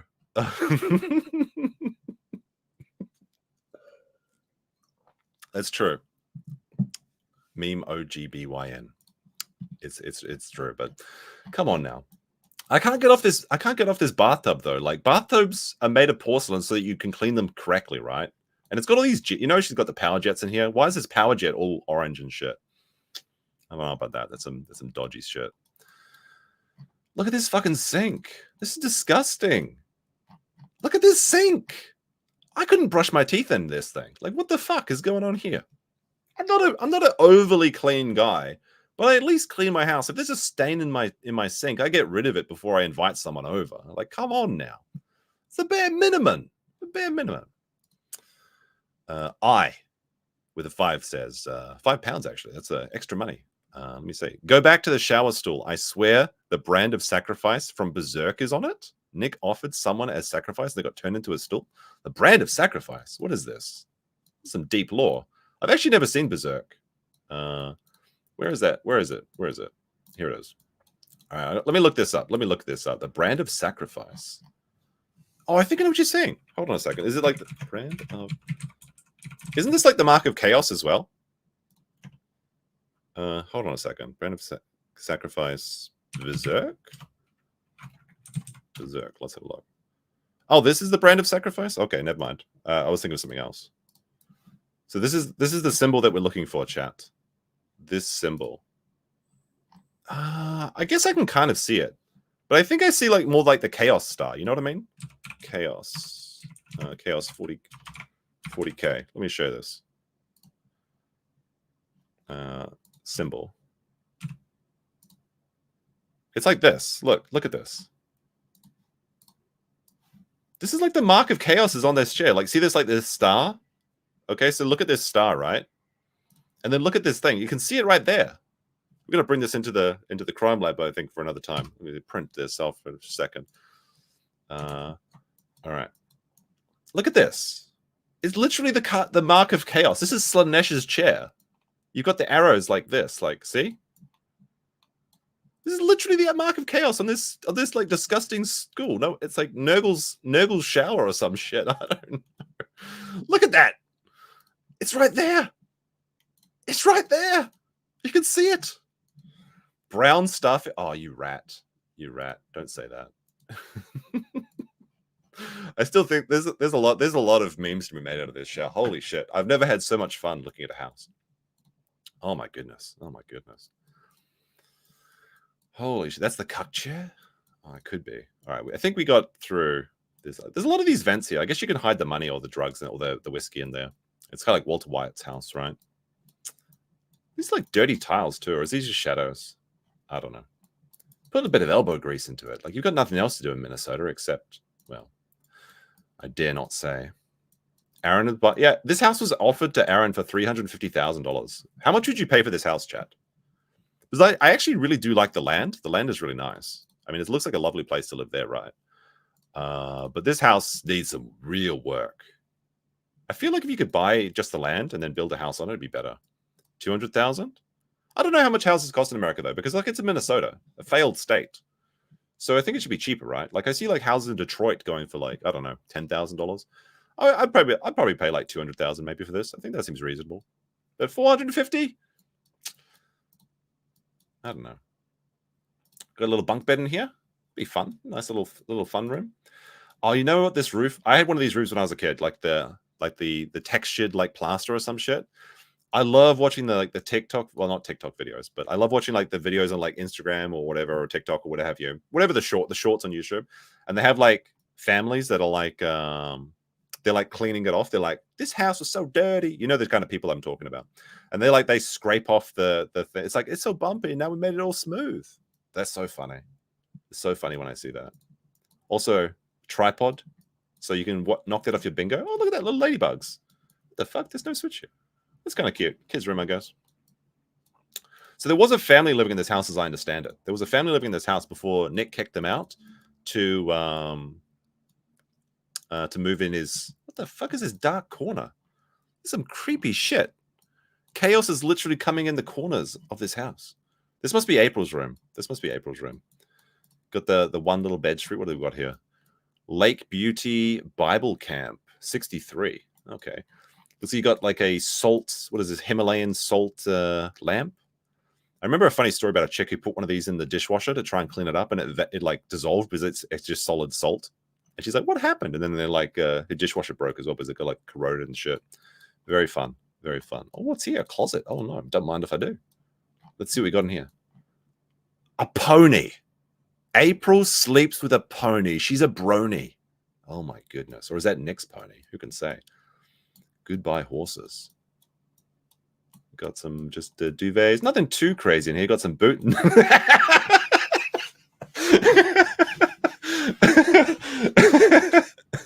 Nope. This has been misplaced. It's supposed to be in the bathroom. Oh my goodness. Oh my goodness. Is this like, what is this? Is this, oh, I guess this is like some perfume or some shit. This is the house that keeps on giving. Holy shit. All right, let's zoom this in a bit. Let's see what we can find in here. Got some Kleenex in the cupboard. Guess you got some perfume, got some red snake skin boots, I guess these are. Who can say? What are these books? Let's see. Jude Angelini. Don't know who that is. Outliers by Malcolm Gatwell. Practicing Meditation for Beginners. Good Boundaries and Goodbyes. I feel like if this book was in the main house instead of the trap house, Nick would be a bit better off. He should probably read this one. Good Boundaries and Goodbyes. He should have had some good boundaries in his marriage and said goodbye to April and Aaron. Women books. Hyena by Jude. I don't know what these other ones. I don't know what this red book is. Oh my goodness. Snakeskin boots are so comfy. Is that true? I've never really had a nice pair of boots. I bought one pair of boots that were a little bit expensive. My chat's been making fun of me for the last year about them. Fortunately, it's summer though, so I haven't worn them in a while. Oh, we got some clothes here. Look at this. I got the old leopard print that's always in fashion. Oh, you got 2 sets of leopard prints. That's nice. That's very nice. Got some jean skirts. Yeah, not too bad. What is this? Funkway? What the fuck is this? I guess it's like a smell thing or something. Got a couple of earrings. I kind of like the fishing. It's like a fishing fly. I kind of like that. Then you got these big hoop earrings. Alrighty. Oh, this must be April's A. Look at pineapples. I didn't notice it at first. I thought these were fish scales. Look at this shit. Oh my goodness. People that are doing the drinking game, whenever you see a pineapple, that's 1, 2, 3, 4, 5 shots. April the pineapples. Holy shit. Holy shit. It just keeps happening. It just keeps happening, bros. Let me see. Shade Chaser for 5 says, I live where well water has a lot of iron in it, and we judge very harshly when a house for sale shows so many red stains. Use a water softener. Exactly. Ike says, the closet looks like the cleanest place. Yes, it does. And Drop Barracuda for 2 says, are those happy tissues or sad tissues? Hey, look. In this house, it could be anything. A for adultery. Thank you for the 2. Lots of support today. Much appreciated, chat. I love everyone that supports the stream. I love everyone that comments in the chat. I love everyone that leaves a like. All good shit. All good shit. We're having fun tonight. It's a big stream. It's a big stream tonight. We might be going for a few hours. Illuminati, am I right? Drop Barracuda for 2. Yes, exactly. I might do a stream on the Illuminati, actually. She's like a big kettle of fish. All right. Is there anything else we can find in this house? I think there's some... What the fuck is this stain on the carpet? It's like blurred out by the 360. I almost didn't notice that. The fuck is this black stain? What's going on here, buddy? What the fuck is this? Is this water damage or something? I don't know. Oh, I want to see what's in here. There's like some shit in there. There's some shit in the closet too. I want to see that. Unfortunately, I can't seem to get inside there. There's like some egg cartons or something. I guess this is planting shit. I don't know. Planting some shit. I don't know. Who can say? All those stains mean discounts? Exactly. But the thing is, this is the second house. So what does the main house look like? How much worse could it get? Which house do you think is cleaner, though? Can we go outside? See, this is a nice yard. I like this yard. Very hard to criticize this yard. Like big yard. You got fenced off from the trees, so you could the little ones can play in this little thing here, and then they can run around in this scallop grass. It looks like it's been recently mowed, so I guess they just mowed it, but it's still got all that when you do a big mow. But what the fuck? What the fuck's going on here? Wait, how does this work in the Northern Hemisphere? Is this pointing to north or to east? Wait, hold on a second. I can figure this out. Surely the sun rises in the east and sets in the west, right? So there's... Wait, no, it's not. How do I tell the directions by moss? Americans, help me. It's different from the Southern Hemisphere. You don't understand. I need help. This is pointing north. I mean, it's from a drain though, I guess. But like Japanese people, they love moss. So actually, you could probably charge a little bit more for these mossy exteriors. I would have scraped off the moss, though. I think I would have scraped off the moss. Oh, these chairs. I love these chairs. These stupid plastic chairs are so nostalgic. You see them in I remember having dozens of these as a kid, and they always like break one leg, and you just leave them outside forever, and they just like start melting into the ground. These chairs, though, everybody's got these fucking chairs. What the fuck is more moss over here? Go green, I guess. Go green. What's going on here? Couldn't you just like put I guess it's like coming out from here, right? Just put a spigot or something and away into the garden so it's not getting green. Where's that coming from? Oh, it's coming from there's just a drain empties onto the house. Literally just put a drain around so it goes onto the ground. What the fuck? Just fix this fucking spout. Broken down spout. I don't know, guys. I'm gonna have to rescind my offer of $200,000. This house is beat up. I guess it's just perfect for April though. You know, must be very. It's what's the word? What's the word? Diegetic? No, not diegetic. Diegenic. I don't know. It's very fitting. It's the perfect house for April. Oh, what have we got over here? Oh, I like these barn doors. These are cool. These are actually really cool. I love these big like barn doors. I think MLS Law has some as well, doesn't he? In his thing. They're pretty cool. That's pretty cool. This looks like kind of new actually as well. They look in good condition. I like this. That's very, very nice. Very nice. We can go outside. Is that a chicken coop? Oh, you can have chickens. Nice fenced off area. That's pretty good. No complaints out here. Tripod spotted again. Nice dry, no moss. It actually looks pretty nice from this side. What the fuck? Kids doing some firecrackers. I mean, I did that when I was a kid too. And my parents, like, they punished me for like burning fireworks on the pavement. It happens. Over here again though. At first I thought it was like a shit stain or something, but no, it's like some fireworks. Letting off some fireworks. Nothing wrong with that. Nothing wrong with that. I won't be too harsh on that. Is this a chicken house or is it a little person's house? Oh, it's a little cut cage for Aaron. Look at that. It's got little seats for him. It's perfect. Aaron would love living here. So Aaron can live in that house and it can look into the window and April can be getting railed like up against the glass and Aaron can watch from the backyard. Perfect. Perfect. Actually very well designed. It's very good. Very good there. I think we've seen the whole house now. Did I miss anything? I like how ominous this stream catcher is. Oh no. Oh no. Too funny. Oh wait, there's more. Oh no, we saw this one. I guess that's the trap house. We've seen it all now, I think. Interesting little beam there, supporting beam. Have a quick look, see if we can spot anything else on the way out. Let's see if we can escape. If there was like a jump scare, like a like a backroom style monster just comes running out in like this Zillow listing, that'd be just the perfect. That'd just be Kino. Holy shit, that'd be good. Looks pretty normal. Alrighty. I don't think anything's going to top that bathroom, though. So I guess we'll end there, actually. I was going to try and escape the house, but I think we'll go back to the bathroom. I'm banned from Stoney's. Is that like the bar that Aaron like shills? I hear potentially Sean talking about Stoney's quite a bit. I think it's a meme about the Steel Toe Morning Show. Look at that. Even from the doorway, it's ominous. Just that like orange glow. You got the leading lines of the hallway all pointing towards that disgusting bathroom, and it just draws you in. Even on the 3D tour, oh, let me take a look at the sink. No, get me out of the bathroom. There you go. That's the house tour. I hope you guys enjoyed that part. But the show's not over yet. We still have Ethan Ralph. We have Ethan Ralph's Minnesota adventure coming up, and we have the new court filings. What do you want to see in the chat next? What do you want to see? Not in the chat. What do you want to see next? Covered next? Do you want to see? Do we need a new poll? New poll? I guess we'll do a new poll. Be sure to like the stream while I set this up. All right, let me see. So, new poll. What segment next? No, not a Q&A. Oh, you can do Q&As now.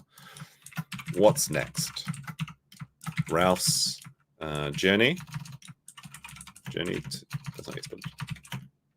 To Minnesota. New files. And then results. Give me a moment to rest my voice and read the chats. Live stream. I have to tell you that I think the Ralph stuff is really funny, and it's gonna be a fun one. We have to go through his thing, Piglet's Adventure. I think that kind of works. The docs are a bit dry. Docs, please. But let me see. Tour Studio for 5 says, I just need a midget granny to say there is a presence here. Tax-free. Yeah, all of the super chats are tax-free, guys. You have to remember that. Drop Barracuda for 2 says, better find a save point. Don't lose your progress. That's an underrated comment. And NJ, New Jersey perhaps, or maybe just NJ Ranger with 5 says, so many sweepers, Forrest Gump, Camelot, Dick Masterson. Carla, Horsey Mare. I don't know all these memes. Is Camelot Forrest Gump? Is he? I guess because of the way he talks or something. What is Carla WATP? Horsey Mare. I understand that one. It's remarkable. The house is looking so rough. Thank you for the stream. No, appreciate it. Thanks for being here. I love my chatters. Etherman Scarver too. That shower is haunted. This shower has seen some shit. The chaos energy, like, so I rewatched it, part 1 and 2, but I actually really like it. Apart from that weird shit that happens in the sewers, like Stephen King should probably be on the wall for that. But apart from that weirdish stuff in there, it's a pretty good book with a very bad ending. Or at least the movie's a pretty bad ending as well. But you know that part where Bevy goes to the bathroom and the blood starts coming out of the sink? This is what it reminds me of. Where it's like I feel like only I can see this, and like the dad comes in and he's like covered in blood. He's like, "What's wrong, Bevy?" That's what it's like. This is what Beverly's bathroom looked like after the Pennywise attacked her. Holy shit! Spray tan. It's got to be like the water though. There's no way it's spray tan. Who can say? Are you in the UK? Do you worry about the thought police? I'm not in the UK. I don't have to worry about that. That is very funny though.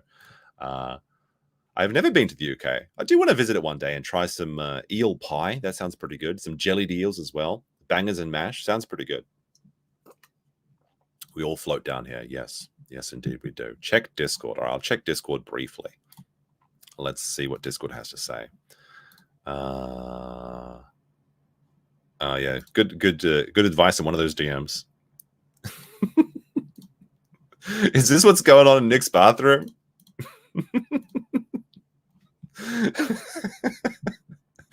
Is this the Rekieta residence 24 hours before the Zillow guy showed up to take the photos? beans on toast. We're going to talk about beans actually in a second because it looks it's a very, very close poll. It looks like Ralph's narrowly edging out. But that reminded me of something that is only available in my Discord. Where is it? This one. This is true and real, as we have to have a quota of at least 1 or 2 Simpsons references per show. You have beans, Mexican food, versus the beans, British food. Disgusting. Disgusting. Alrighty. All right. We'll get into the Ralph shit. This one won't be that long. This one won't be that long. Don't worry about it. All right. So I'll close that. Actually, we'll do a quick Monty break. Quick Monty break. So Montegraph, I've got to like this video. Look at that. I just liked it right there. This is only 2 minutes. Montegraph has a message. What has happened for the people that are not aware? Oops, sorry. I watch everything at 2 times speed because I'm tweaking out or some shit. Of what has transpired over the last couple of years. I filed a lawsuit against Mr. Nicholas Rekieta, who the Eggman returns, exactly. Is an attorney, a non-practicing attorney, of course, and for slander and defamation. The judge in the case, Judge Fisher, has that's the judge that that probably needs that pH balancing soap, according to Nick. ruled that it is in fact defamation. Ooh. So what they tried to do is they tried to implement a Colorado anti-slap. They knew it was hogwash, it's fairy tales. Hogwash, fairy tales. And they lost. They lost. Monty is like, this is insane. Monty's a weird lad, right? He's not like a regular guy. It is insane to me that Nick hired Rendaza, the world's most, well, maybe not the world's, but America's most expensive First Amendment lawyer. And Monty's lawyer is just trouncing him. He now owes Montegraph $300, and we're not even getting started yet. Not even getting started. Nick has spent well, I mean, we can only guess, right? But maybe somewhere in the range of $200,000 US, because he couldn't just apologize to Montegraph. All he had to do was say, like, look, I'm sorry, I shouldn't have called you a PDF. Let's just bury the hatchet. But no, now he's $200,000 in the hole. Maybe that's why he's trying to sell the house, because he has to pay for Monty. Who can say? Who can say? But to be fair, he has been trying to sell that house for a long time. But it's not going great. Rendaza wants his money. Monty wants his money. It's only beginning. It's only beginning. Yeah. Rekieta lost. He sure did. He lost the appeal. I love the way that Monty talks. He sure did. Yes, he did. Mm-hmm. If you ever watch like Jim's streams, there's a voice line that says, somebody's going to be famous. Real famous. That's Montegraph. That's the origin of how Monty got introduced to Nick, was through Mr. Medica. Interesting little. So he's been ordered by the appellate court to pay me $300. I know that's minuscule, and it is minuscule. But Nick Rekieta, pay up. Where's my $300? Where's the money, Nick? Pay up. You owe me $300. Where's it at? It's been months now, Gotta right? pay what you well owe. over a month. Pay up. Hashtag pay up. So now he lost, and he has a judgment against him for $300. When are you going to pay that? Good question. I can answer this, though. He's going to pay the $300 when he gets the 5K locals gift to his valued subscribers that he really cares about. We are going all the way. Yes, we are. I don't stop. Monty's not given up. In this moment, when Nick is vulnerable, his future as a parent is in jeopardy. His very freedom is in jeopardy. Surely he should bury the hatchet with Montegraph and just move on with his life. But no, Monty says no. He's down on the ground bleeding. Mercy, Monty, mercy. Monty refuses. He's going all the way. All you had to do was apologize. Not looking so good. People know me well. I don't stop. I don't quit. Stop. No, sir, no, ma'am. Pay up, Nick. Pay the money you lost. Hashtag brokey. Is he a brokey? Pay the money. That is all. All right. All right. Before we get into the Ralph stuff, let me just clear these chats. Uki Roma with 5 says that bathroom is where Nick prepares his dinner while Kayla and April get the Chianti and fava beans. I can't really do that, but good movie. I like that. Aspen Fallen says Bush's baked beans. No, it's the big bean. I've actually got a picture of him right here. It's Heinz's Big Bean. Look at that. 1 per can. Delicious. This is the the pinnacle of British cuisine is the big bean. Look at that boy. Why can't I click on this link? Is my internet dying? Oh, there we go. We created a giant baked bean. No, I'm not supporting the New York Times. Get fucked. There we go. That's what I wanted. Why didn't this work? Have you guys not seen the big bean before? Is this the first time you guys have been exposed to Heinz's Big Bean? Is that real? Yes, it's absolutely real. 100%. Billy Oki with 2 Singaporean dollars says, where's the money, Lebowski? And Alan Tanase with 10 says, black beans on a tortilla with melted cheese or scrambled eggs with no salt or syrup on top like another man. Like another man on Nick's wife. Cheers from LA. Well, cheers to you too. Thanks for dropping it. It must be pretty early over there. What is it? What is it? What time is it over there? And Drop Barracuda with 2 says, that beard tied the house together. Responding to Billy Oki. There you go. There you go. The big, I guess that's a big Lebowski. All right. Let's get into the terminal. The Ralph. Did I not do the poll? I thought I did a poll. Is it not here? Oh, well. I'm pretty sure Ralph. No, Ralph. No, it's okay. No, I'm just having an aneurysm. I ended the poll. The terminal with Ethan Ralph. Now, this is a fun little segue, a fun little Nick adjacent thing.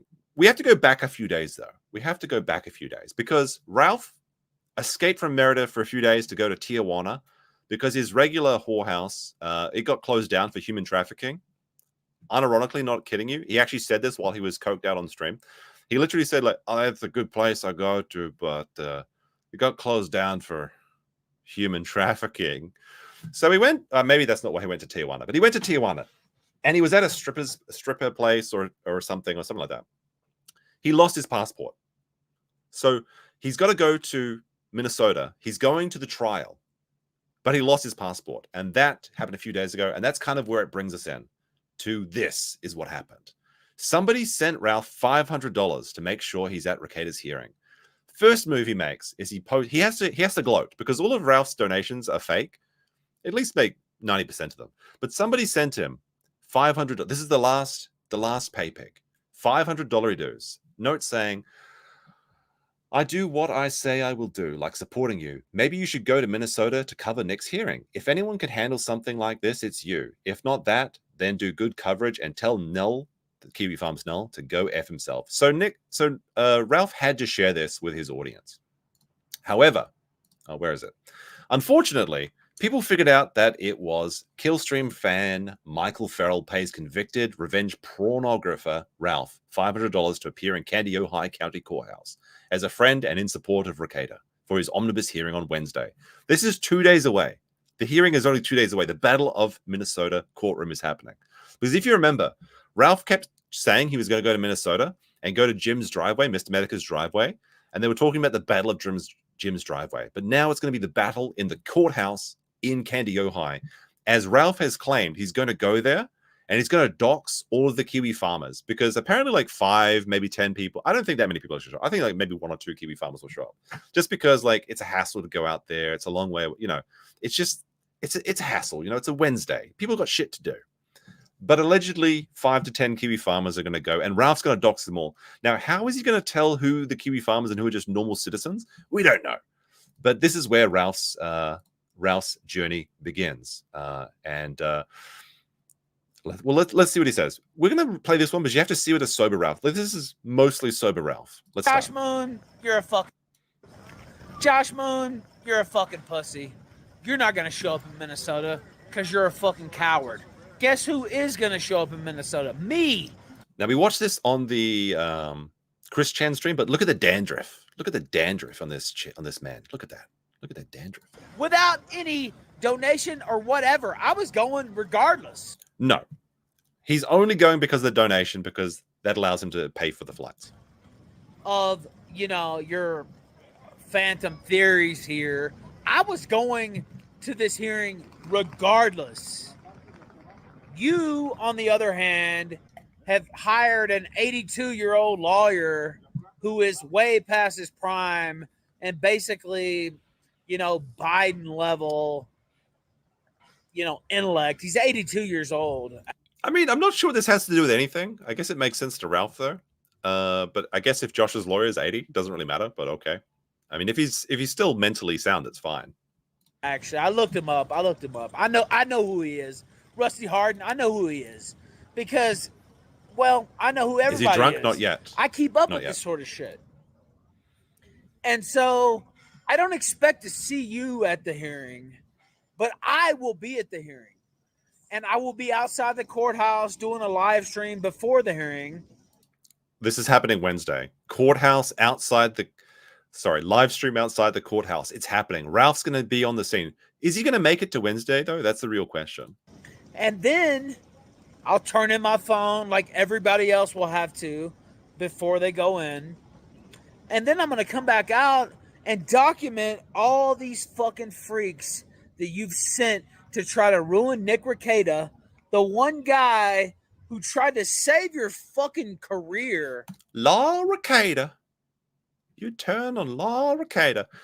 Here's my question is, how is he going to tell who are the Kiwi farmers? Like, I know this sounds ridiculous to, I guess, Ralph, but I'm going to guarantee you that everyone that shows up to the courthouse is going to look like a normal fucking person. It's not going to be like the guy from, like, South Park, the fat computer guy, the World of Warcraft episode. It's not going to be like that. They're just going to look like normal people. This is the hardest pill to swallow, is that most people on the internet are actually just normal people with normal lives. They just like to have a bit of fun, a bit of a giggle on a silly website like YouTube, right? They're not just actually freak people. They're just regular people that indulge in a little bit of silliness because it's different from their lives. It's like a little bit of a taste of something crazy so they can go back to their normal life, maybe like a boring desk job or something, nothing wrong with that. But they're not weird people. Oh no, here comes the cops. They're going to catch me because I'm a weirdo. Who tried to save your sight, and you have a grudge to break up his family, ruin his life. This sounds like another old person just collapsed of heat stroke. You are truly the biggest scumbag on the internet, honestly. You're involving kids, and you always have. So Josh is the biggest scumbag on the internet. This is Ralph. A man that blew smoke in his own baby's face. A man that posted his own revenge porn to own the haters and then went truffle hunting in his child bride. I mean, she's like 18 or something. So, but just joking, saying it's a child bride. He was filming her from behind. He digs his thumb in like his little Jack Horner and he's pulling out plums and putting it in his mouth. But yeah, Josh is the real bad guy. Not like Josh has got around giving coke to kids or anything, right? Oh, they're coming back. There's another one. Maybe it's a fire. Who can say? You've involved my children as well. You're a piece of fucking shit. Ralph can't even see his own children because he lives in Mexico after his two wives took the kids away from him. You are a piece of fucking shit. I will be in Minnesota. All right. Is he going to be in Minnesota? Place your bets. 1 for yes and 2 for no. Now, how did I got way too many tabs? All right. I guess we're going to go down. Hold on a second. Give me a second. I'll just sort this out. We're going to go to Ralph's Twitter. And we'll just play through his timeline. Well, actually, what I'll do is I'll read what the summary is, and then we'll go through and check out Ralph's deteriorating mental state as he's stuck in the terminal. All right. Probably from about here. About here is right. Okay, this is the next one. So Teddy Feezer, Kinocopter on Twitter, posted this summary of here's how Ethan Ralph fucked up his weekend. 1. Doxes one of his last supporters to brag about a $500 donation. 2. Booked a flight while pilled out and misread the date on his connecting flight. 3. Lands at his first destination, where he has currently been stuck since last night because he can't afford a motel at the Aeroporto Internacional Felipe Angelis, found the airport based on his background. He plans to fly somewhere tonight, or sometime tonight, into Tijuana and hopes he can find his passport in a lost and found at whatever whorehouse he got robbed in on his last trip. if he can't find his passport, he will use coyotes to smuggle himself across the US border like he did a few weeks ago to see his son for 1 hour behind plexiglass. And 6, if he can manage to hop the border before Wednesday, he can fly domestic with his expired driver's license from San Diego to Minnesota.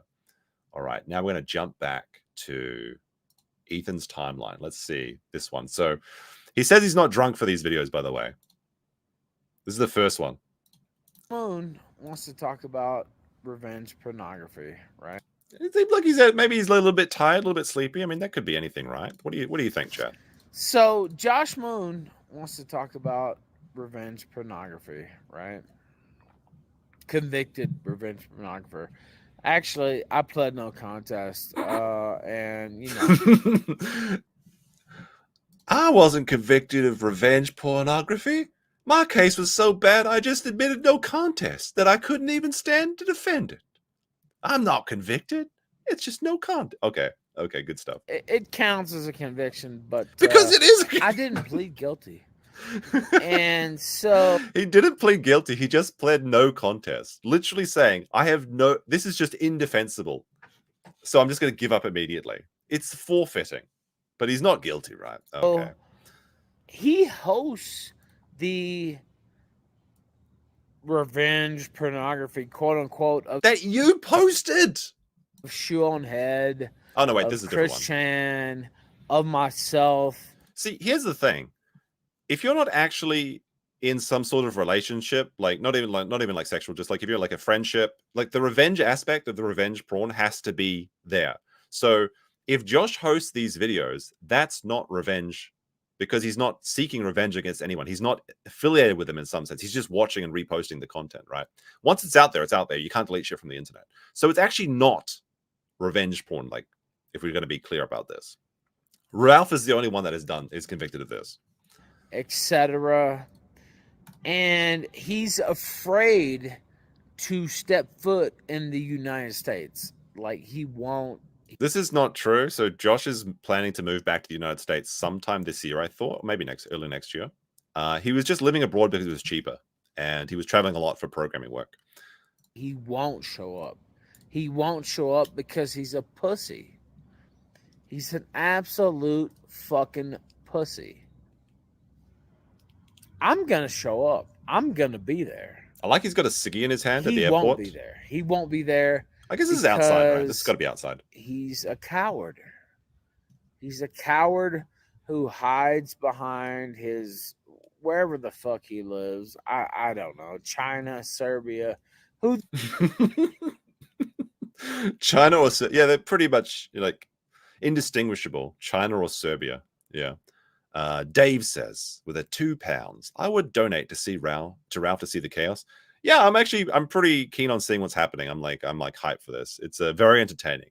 Like whatever happens in life, I'm just glad that it's not boring. And Alter Void for 5 says, duh, they're gonna have the Kiwi Farms name tag, of course. So that's how they're gonna find the Kiwi farmers in the courtroom. That makes perfect sense. I should have known. They're gonna walk in with their t-shirts that says voluntary reporter of the Kiwi Farms, like that weirdo. Was his name Jason Close? The fuck knows where this fucker lives. But I think it's Serbia, right? I thought it was Serbia. It's just incredible that this guy would talk about revenge pornography as if it's some type of, you know, no. black mark on your record. Oh my goodness. This is oh man, I usually don't follow Ralph too closely because I can only have enough time in my day to follow one train fire, right? And I'm pretty much I've got a pretty full day these times. So I usually leave it to like the Kino Casino to clip out whatever Ralph does, but this is just so fucking funny. This is just so hilarious. Like whenever they go like wake me up when Ralph's drunk again, this is what I live. This is just so good. It's so good. He's like, I posted some porn on my there's like some sort of black mark that like played non-guilty. So I gotta listen to that again. That was too funny. You know. Female cop, gun drawn. Black mark on your record. when he hosts these things, they're on his site. Is that true? I actually don't know if that's true or not. I would assume it is. There's probably an archive of it, right? That's not necessarily hosted if it's just a link to an archive. But Ralph is the one that posted it initially, and I believe it was to like Pornhub or something, right? And if he was to ever just step foot in the United States, he would probably be arrested. No, he wouldn't. There's no convictions out for him. This is just ridiculous. Ralph, on the other hand, is avoiding taxes and avoiding child support payments. So it's actually surprising to me that Ralph is going up to Minnesota and broadcasting his whereabouts. That seems like a risky move for him. To be honest with you. Now, I don't have to worry about that. I go to the U.S. whenever I want. And so... What a king. I'm not worried about it, brother. But you should Tax-free. be. It's all tax-free. I forgot about that. Oh, dear. That's too funny. All right. What's next on the timeline? Ralph went and had a little snack. Oh, where's the picture of the food? Oh, man, where is it? It looked really good, actually. I was actually kind of envious. Oh, shit. Where'd it go? Maybe we'll come across it. Oh, no, I really want to see the things he was eating. They look great. Oh, there's a picture of him just before. I must have closed it. Was it in one of my other tabs? What's this one? This one's called 5 Bar Days. Mark on Let's have a look at this one. as if it's some type of... Oh, no, wait. That's just from what we watched. Okay. Oops. Oh, no, I'm spoiling things. Just give it a second. Where the fuck was that picture of the food? It looks so good. Unironically, it looked pretty good. What Ralph was eating at the restaurant. But maybe it'll come up in this one. Here we go. All right. So he's at his restaurant. This one's called It's Gonna Be Me. It's Gonna Be Me. You know, I'm sitting here eating chilaquiles. Most of you low-class N-words could never, understand the greatness of chilaquiles. What is chilaquiles? Is that like the food or is it like a restaurant? I mean, he's eating in an airport. He's just stranded in the terminal for 2 days. And apparently everyone's too low class to go to Mexico and eat this, I assume, $5 meal. But somebody tell me about it. I want to learn more about this because Mexican food is actually pretty hard to find where I live in Japan. But there is one good Mexican restaurant near me, which I might go on Thursday. But it's so good. It's so tasty. It's so great. He's having fun. I like that.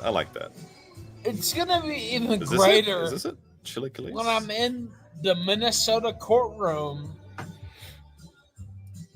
What is this? And I'm the one giving the definitive response on Rekietas, it's a dish. Okay. not you. Traditional Mexican Josh breakfast. Shimon, the guy who wanted to kill his fucking mother. Wait, what the fuck is he talking about? Did Josh want to kill his mom? I will remind you that Ethan Ralph, when he was doing his pill stream, his mother had to go to dialysis treatments. And Ralph was streaming, but he was pilled out of his mind. And you can hear her in the back on a hot mic. And she's like, Ralph, take me to my dialysis. And he's like, bitch, mom, you just go hitchhike. Just go get an Uber, hitchhike or some shit. And he made his own mother through the hot Tennessee sun go through the open world to get her dialysis. And then when she died and her ashes were in America, he fled America and he didn't bring his mother's ashes, but he brought his bowling trophy with him. His A-logs, I think it's like Faith's father, or maybe it's the horse's father. I don't know. I think it's Faith's father. They've got Ralph's mother's ashes because he left it behind when he fled America. Patrick H says, suffer, mother. That's what he did. Yes, he did. And Alan also responded to my question saying it's 6:40 in LA right now. That's pretty early. Oh shit, that reminded me of something actually. Thank you for sending this message. I'm up early, but I'm not on snow, unlike Nick and his wife probably. All right, actually that reminds me. Do I still have no, I closed it. Hold on a second. Sorry. Brief tangent back to Nick's Twitter. I gotta show. There's one thing I forgot to mention about that. Which is I guess it's not that crazy, but I thought it was kind of funny. So when Nick was doing his jilted lover text to Josh, where he's like, Null sales, he'll block you for his mental health, but he misses you, even though he's just like messaging him. I noticed this, and let me know. In phones in America, do they show 24-hour time, or is he literally sending Josh Moon messages at 3:17 in the morning? I know Nick stays up pretty late, but he's literally sending someone 3 a.m. texts, I would assume, because most phones are in 24-hour mode, right? Surely. Or is it 3 in the afternoon? I don't know. I guess you can't really know. Maybe you could look at the post of the text or something. Is it 3:17 p.m.? I don't know. It's a setting. 3 a.m. What do you think? All right, we'll go back to Ralph.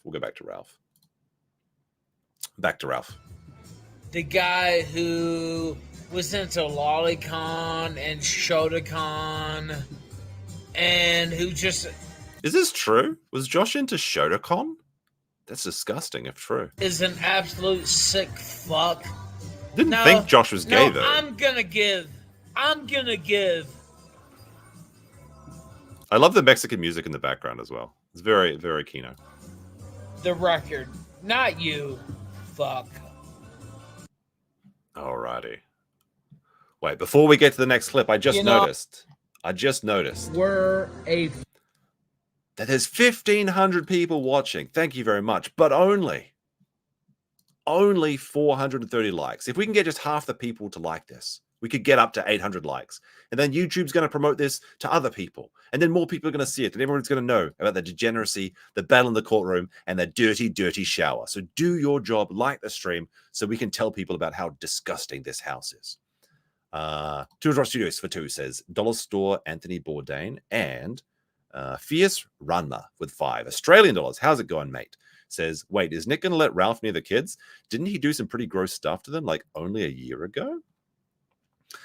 This is what's so funny to me, is that Law Rekieta has been very friendly to Ralph as he's coming, as he got back from his court hearings and everything. And he actually went on Ralph's show. Was the first interview that he did. So you would think that Ralph is under the impression that him and Nick are good friends. And I would imagine that Ralph is going to meet Nick in the courtroom and say, hey, Nick, I'm here to support you. Can I come stay at your house for a few days? Which is an absolute disaster for Nick. Now, maybe Ralph gets to stay in the trap house with April. He did say that he would like to bang April. So I guess he could maybe do that. But like, you have to imagine what a fucking nightmare for Nick. There's no way Ralph gets to stay in the Baldo mansion. Because, well, I think you know why. But what a disaster scenario. He's like, ooh, Ralph, I'd love to have you over, but I don't know about that. All right, what is this next one? 45 seconds. Fucking lobotomy patient. What's this? I would think you were a fucking lobotomy patient. That's what I would think. What is he talking about? And so the drugs and the alcohol haven't taken anything away from me, actually, except for maybe, his entire life, the drugs and alcohol. I'm fine. What are you talking about? A couple personal objects, I guess you could say. But I got over it, and I'm not on it. I didn't note it. Like, holy shit! Look at all this fucking dandruff. Like, I have to open this up in the crime lab. I'm sorry. Like, if you're having breakfast in America right now, maybe you don't want to watch this part. Oh shit, where'd it go? Why isn't that working? Here we go. Oh, okay, but it's just like a Twitter thing. I see. Look at this shit. Look at this dandruff. Look how much shit. It's like, holy shit. This is like, it's almost like he's a snow leopard or something. There's just so many dots here. That's crazy. Sorry, breakfast chads. Any drugs and alcohol. I'm alcohol free.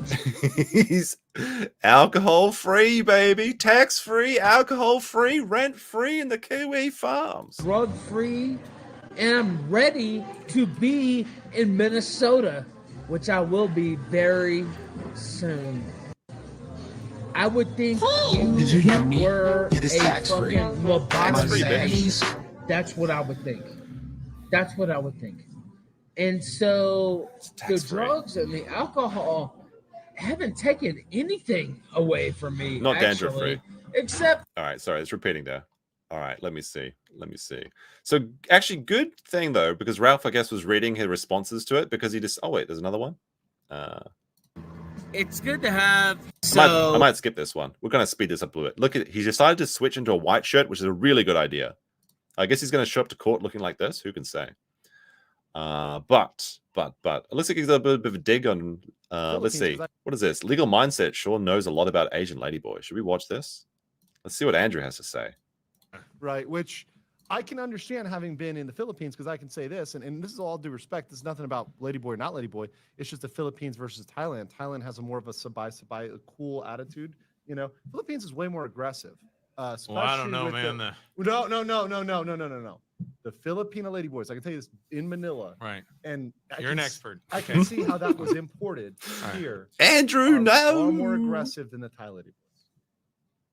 And until they're not, until it changes, until the ties snap and it's like. Well, yeah, but that's a different. Yeah, true. You know, true. like off rip. Well, because next thing you know, it's the gangs in New York on soil. Wait, I just realized Ben is wearing some Naruto shit. Like this is like, you think this ladyboy discussion is embarrassing? Wearing a Sharingan Naruto Akatsuki t-shirt. Look at this. You've got the Konoha, the Hidden Leaf Village, Konogakure, whatever it's called, sliced out. This is the Itachi shirt. I didn't know if Ben was an Itachi fan. This is much more embarrassing than knowing the difference between different ladyboys. You got the, I do like the red clouds though. Like this is great. That's pretty cool. I actually did like it when I was a kid. I actually did like that. I thought it was pretty cool. I just realized I didn't notice. I've seen this before, but this is from Andrew's other channel, Bangkok Bros, I think it's called. They do like movie reviews and stuff, and they talk about life in the Philippines. But I'd never noticed this T-shirt. It's the Naruto shirt. How the fuck are you mispronouncing Naruto? I do it just to troll people. I know it's Naruto, but that sounds lame. I like saying Naruto. Look, Australians and vowels don't go together very well. Let's be honest here. Anyway, let me see. What is this? Ralph tweeting, gray hair makes women's pussy wet. I thought this was well known. Looks like some stuff. He landed in Tijuana, and it was a vibe. My rival is imminent. Let's have a look at it. 14 seconds. Sorted pedophile. Hello, Kiwi Farms, rejects, freaks, and other assorted pedophiles. I'm on my way to Minnesota. Just a little short stop through here in Tijuana, Mexico. Do you think he found his passport? Hello. That's the real question. But there's actually an update from today. There is an update, and that is, looks like he had some time to... his little adventure in the thing is actually kind of fun. I've been watching it. I'm very interested in this. Makes fun of Null for a bit. And as of 6 hours ago, Ralph, assuming this is a real photo and he didn't just download it from the internet, Minneapolis St. Paul International Airport. The Ralph mail made it to Minnesota. Now, can he make it to Wednesday? Can he make it to Wednesday? That's going to be... I'm going to be watching. I'm going to be watching very closely. And I think that's his last tweet. Yes. So the last thing we saw is he arrived in Minnesota. The Gunt is on the scene, and he's going to be on the streets outside the courthouse, assuming he doesn't get drunk, assuming he doesn't get beat up, assuming he doesn't get pilled out, assuming he doesn't get coked out. I wonder if is he driving there himself? I don't know. But he's in Minnesota. I will take him at his word for this. But is he going to make it to the courthouse? That's what we have to wait and say. Alrighty. That means we have gotten to the court documents. Yes, the court documents are happening now. Let us take a look. This is about 16 pages. Oh, there's actually about 18 pages we need to go through. All right. Let's have a look. Court document. The first court document we have from Culver Law. We have Kayla. She's finally retained an attorney. And to the court, she asked, Dear Court Administrator, enclosed for filing, please find the following Certificate of Representation and Defendant's Disclosure Request. If you have any questions, don't hesitate to contact me at my number provided. Yours truly, Maggie J. Culver, Attorney at Law. And enclosed to Kayla Rekieta and Christina Pierce. There was also a please respond to our Moti video office. I don't know what that is. Monty video? Monty. It's everywhere.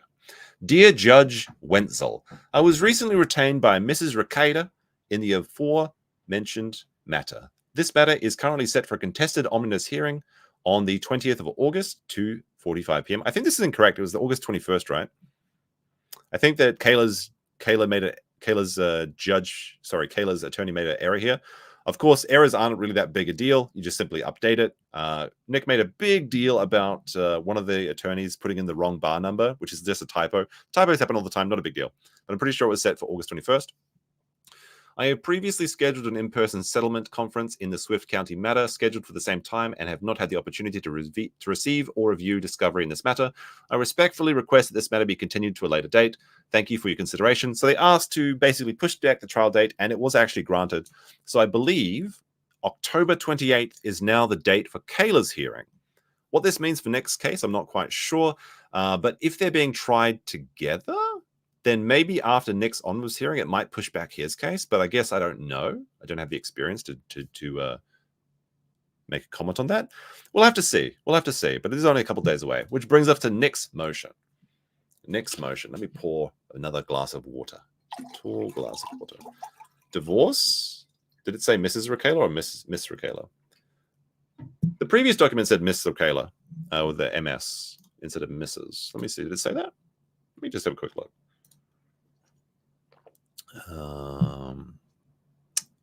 Don't see a miss there. Kayla, reopen this one. It's not a big deal. Like, that doesn't actually mean they're divorced or anything if it does say that. I don't see it though. It just says Kayla Rekieta. Yeah. The divorce arc, I don't think that's happening just yet, guys. You gotta wait. You gotta wait. You gotta wait. Okay. Okay. So the new filing from Nick himself. Well, I mean, I guess it's from his lawyer, but I think we all know that Nick's writing these things. Alrighty. Alright. Let's make it a bit bigger. There we go. All right. From Nicholas Rekieta's attorney to the state of Minnesota. The defendant's notice of motion and motion to void warrant, suppress evidence, and dismiss charges for lack of probable cause. This is the Barnes defense. Let's take a look. To the state of Minnesota and its prosecuting attorney, notice of a motion and motion. Please take notice that on August 21st, 2024 at 10:30 a.m., before then presiding judge of District Court of Kandiyohi County Courthouse, defendant will ask the court to suppress all evidence collected and derived from the unlawful search and seizure of the defendant's home, hold that the warrant was not supported by probable cause and that the defendant's arrest was unlawful, and to suppress any statements made by the defendant subsequent to his arrest, any statements made by April Holt subsequent to her Miranda invocation, and consequently dismiss counts 1, 2, and 3. So the first point, the search warrant was not supported by the probable cause. Nova says, you're muted? I don't think you're muted. I think maybe YouTube's muting you, not me. I didn't see anything. I didn't see it. Doesn't say. If any of the moderators muted you, it would show up in my text over here. So I think it's YouTube doing that, not you. Although if you haven't changed your chat from top chat to live chat, sometimes YouTube doesn't show your messages. If you change it to all chat, that gets rid of YouTube's moderation. But you can test in chat if you want to try now, and we'll see if your messages pop up. Let me see. The search warrant was not supported by a probable cause. I'm not muted. Stop it. Now I have to check. Yeah, I can see that I'm not muted. Don't you liars. Defendant herewith asks the court, pursuant to the 4th Amendment of the United States Constitution, Minnesota Constitution, to suppress all evidence resulting from the state's unlawful search and seizure of the defendant's home on May 23rd, 2024.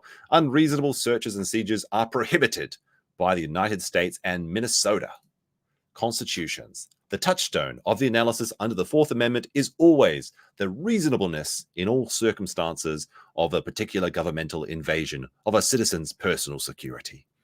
When the defendant seeks to invalidate a warrant, a two-pronged Frank's test requires a defendant to show that 1, the applicant deliberately made a statement that was false or in reckless disregard of the truth, and 2, the statement was material to the probable cause determination. A concerned citizen is generally presumed to be reliable. However, that showing can be rebutted, since the defining characteristic of a concerned citizen is their motivation. Some factual background must be provided so the issuing judicial officer may make a determination about the citizen's motivation. the collective knowledge doctrine also applies.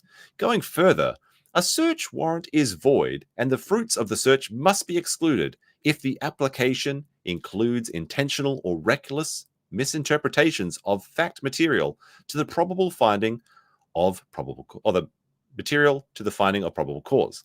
In McGrath, the officer categorized this informant as a concerned citizen, but it was instead a confidential informant.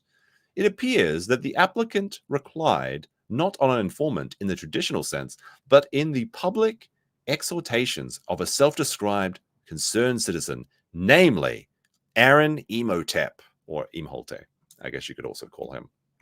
First of all, I don't think Aaron was mentioned in the probable cause affidavit. Wasn't the concerned citizen was the church people, the pastor, who was a court-mandated reporter, and was it the preschool teacher?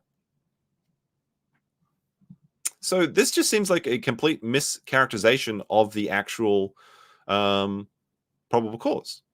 I don't think Aaron was. Aaron is a witness. Don't get me wrong, and Aaron did say things, but it was like the pastor that was saying that the kids were hungry and smelly.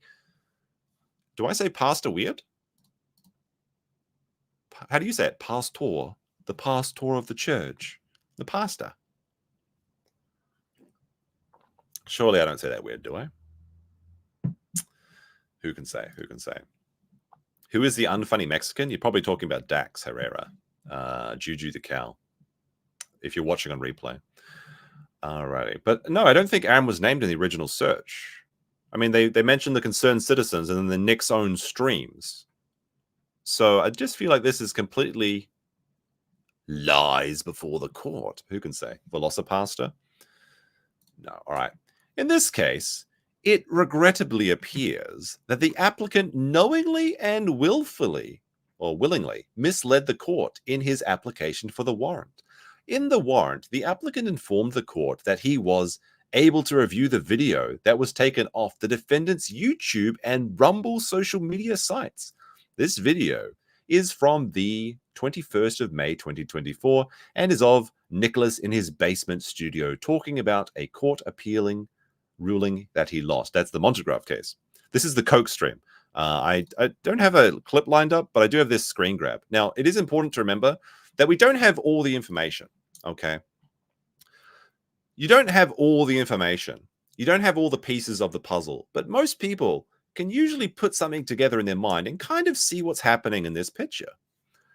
So this is the stream where he got coked out and got the sloppy toppy from under the table. But remember, you don't have all the pieces, so you couldn't possibly understand what's going on here. But let's continue. Let's continue. What the applicant failed to disclose to the court is that the video he was watching must have been altered from the original content. What the fuck is this? I just read this. This is insane. No. Is he saying it was altered because it was on Alyssa Clips? Is that the argument? Your Honor, Alyssa Clips made me look like stupid. Now, to be fair, Alyssa Clips makes me look smarter, but she edits out all the stupid shit I says or says. She's good about that, at least for now. Maybe not forever, but who could say? But no, you could just watch the stream. He did take it down from YouTube, but it's on Rumble. It's on Rumble and it's on Odyssey, I believe, to this day. Altered from the original. What are you talking about? You just coked out on stream. Anyway, given his self-proclaimed extensive amount of experience, the applicant should have stated that the video bears indices of alteration and there are readily evident to any layperson. What? Even more so than the self-described expert who professed to have watched the defendant's video over an extended period. Well, can't they just watch the video in court? Why not, right? Have a bit of a watch party, a little bit of an EFAP of Nick's own, well, fapping. Should the court rule in the defendant's favor on this issue, defendants request that this be expressly entered against the applicant as adverse integrity information under Gigolo. No, it's not Gigolo. I wish it was. It's Giglio, I guess. Under Giglio, it has the direct purpose of impeaching the applicant's credibility and adversely impacting the warrant issued. Okay, so this is This is the first argument. You always start with your strongest argument, and then you kind of move your way down. Statement of reasons. Applicant offered as the initial basis for the issuance of the search warrant a report received on May 16, 2024, alleging possible child neglect and controlled substance use. Applicant failed to disclose to the judicial officer the existence of a letter dated May 20th, 2024. This letter was sent to the Kandiyohi County Sheriff's Department from the Kandiyohi County Health and Human Services, basically CPS, and was authored by the Child Supervisor Services, Alicia Sweep. In this letter, Ms. Sweep informed the Sheriff's Department 2 days prior to the applicant's search warrant application that the May 16th report does not fit the definition of child abuse or neglect as defined by the Minnesota Statute Chapter 260E, reporting of maltreatment. The applicant's failure to inform the judicial officer of this letter prevented the judicial officer from approaching the warrant based on May 16th report with the facts necessary to authorize the intrusion upon the defendant's home and repose. Applicant's failure to inform the judicial officer of this prior determination is material, as the initial predicate for seeking a warrant had already been deemed insufficient by the very county agency charged with protecting the children. Applicant asserted that defendant and Imholte may have recently had a falling out. This is an intentional misrepresentation by the applicant. Oh my goodness, the lies. This is the conspiracy. This is the government conspiracy. Objection and unbreaded. Indeed, indeed. Let me see. Cindy Collins with a $5 Canadian says, oh, wow. Thank you for Canadian friends. Ralph is staying close because he wants in the polykill. I don't know if you want to be Eskimo bros with the boss hog himself. That's that stink don't wash off, my friend. That stink don't wash off. And Ike with another 2 Australian says, imagine sitting at the next table over. I guess this is again in referring to Ralph and his disgusting little dandruff party he was having in the Mexican restaurant. It did look good. Like the picture of, if someone sends me the picture of what Ralph had when he was eating, it actually looked good. Not the one that was on the table.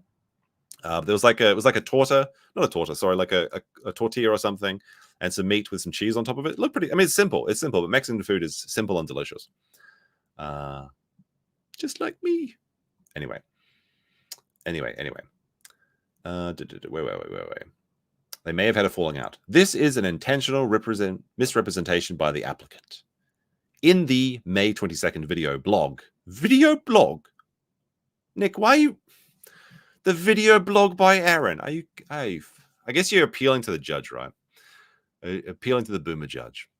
In the video blog by Imholte, referenced by the applicant, Imholte makes clear that his relationship with the defendant had degraded far beyond a mere falling out.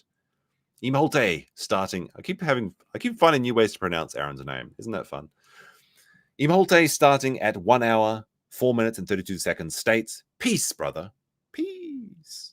It's not what Nick told, peace, brother, is not what Nick told me when I said I would not be hanging out with him anymore. The text I got was something about a flabby, misshapen, doughy piece of shit. I am. And the world would be a better place if I Minecrafted myself.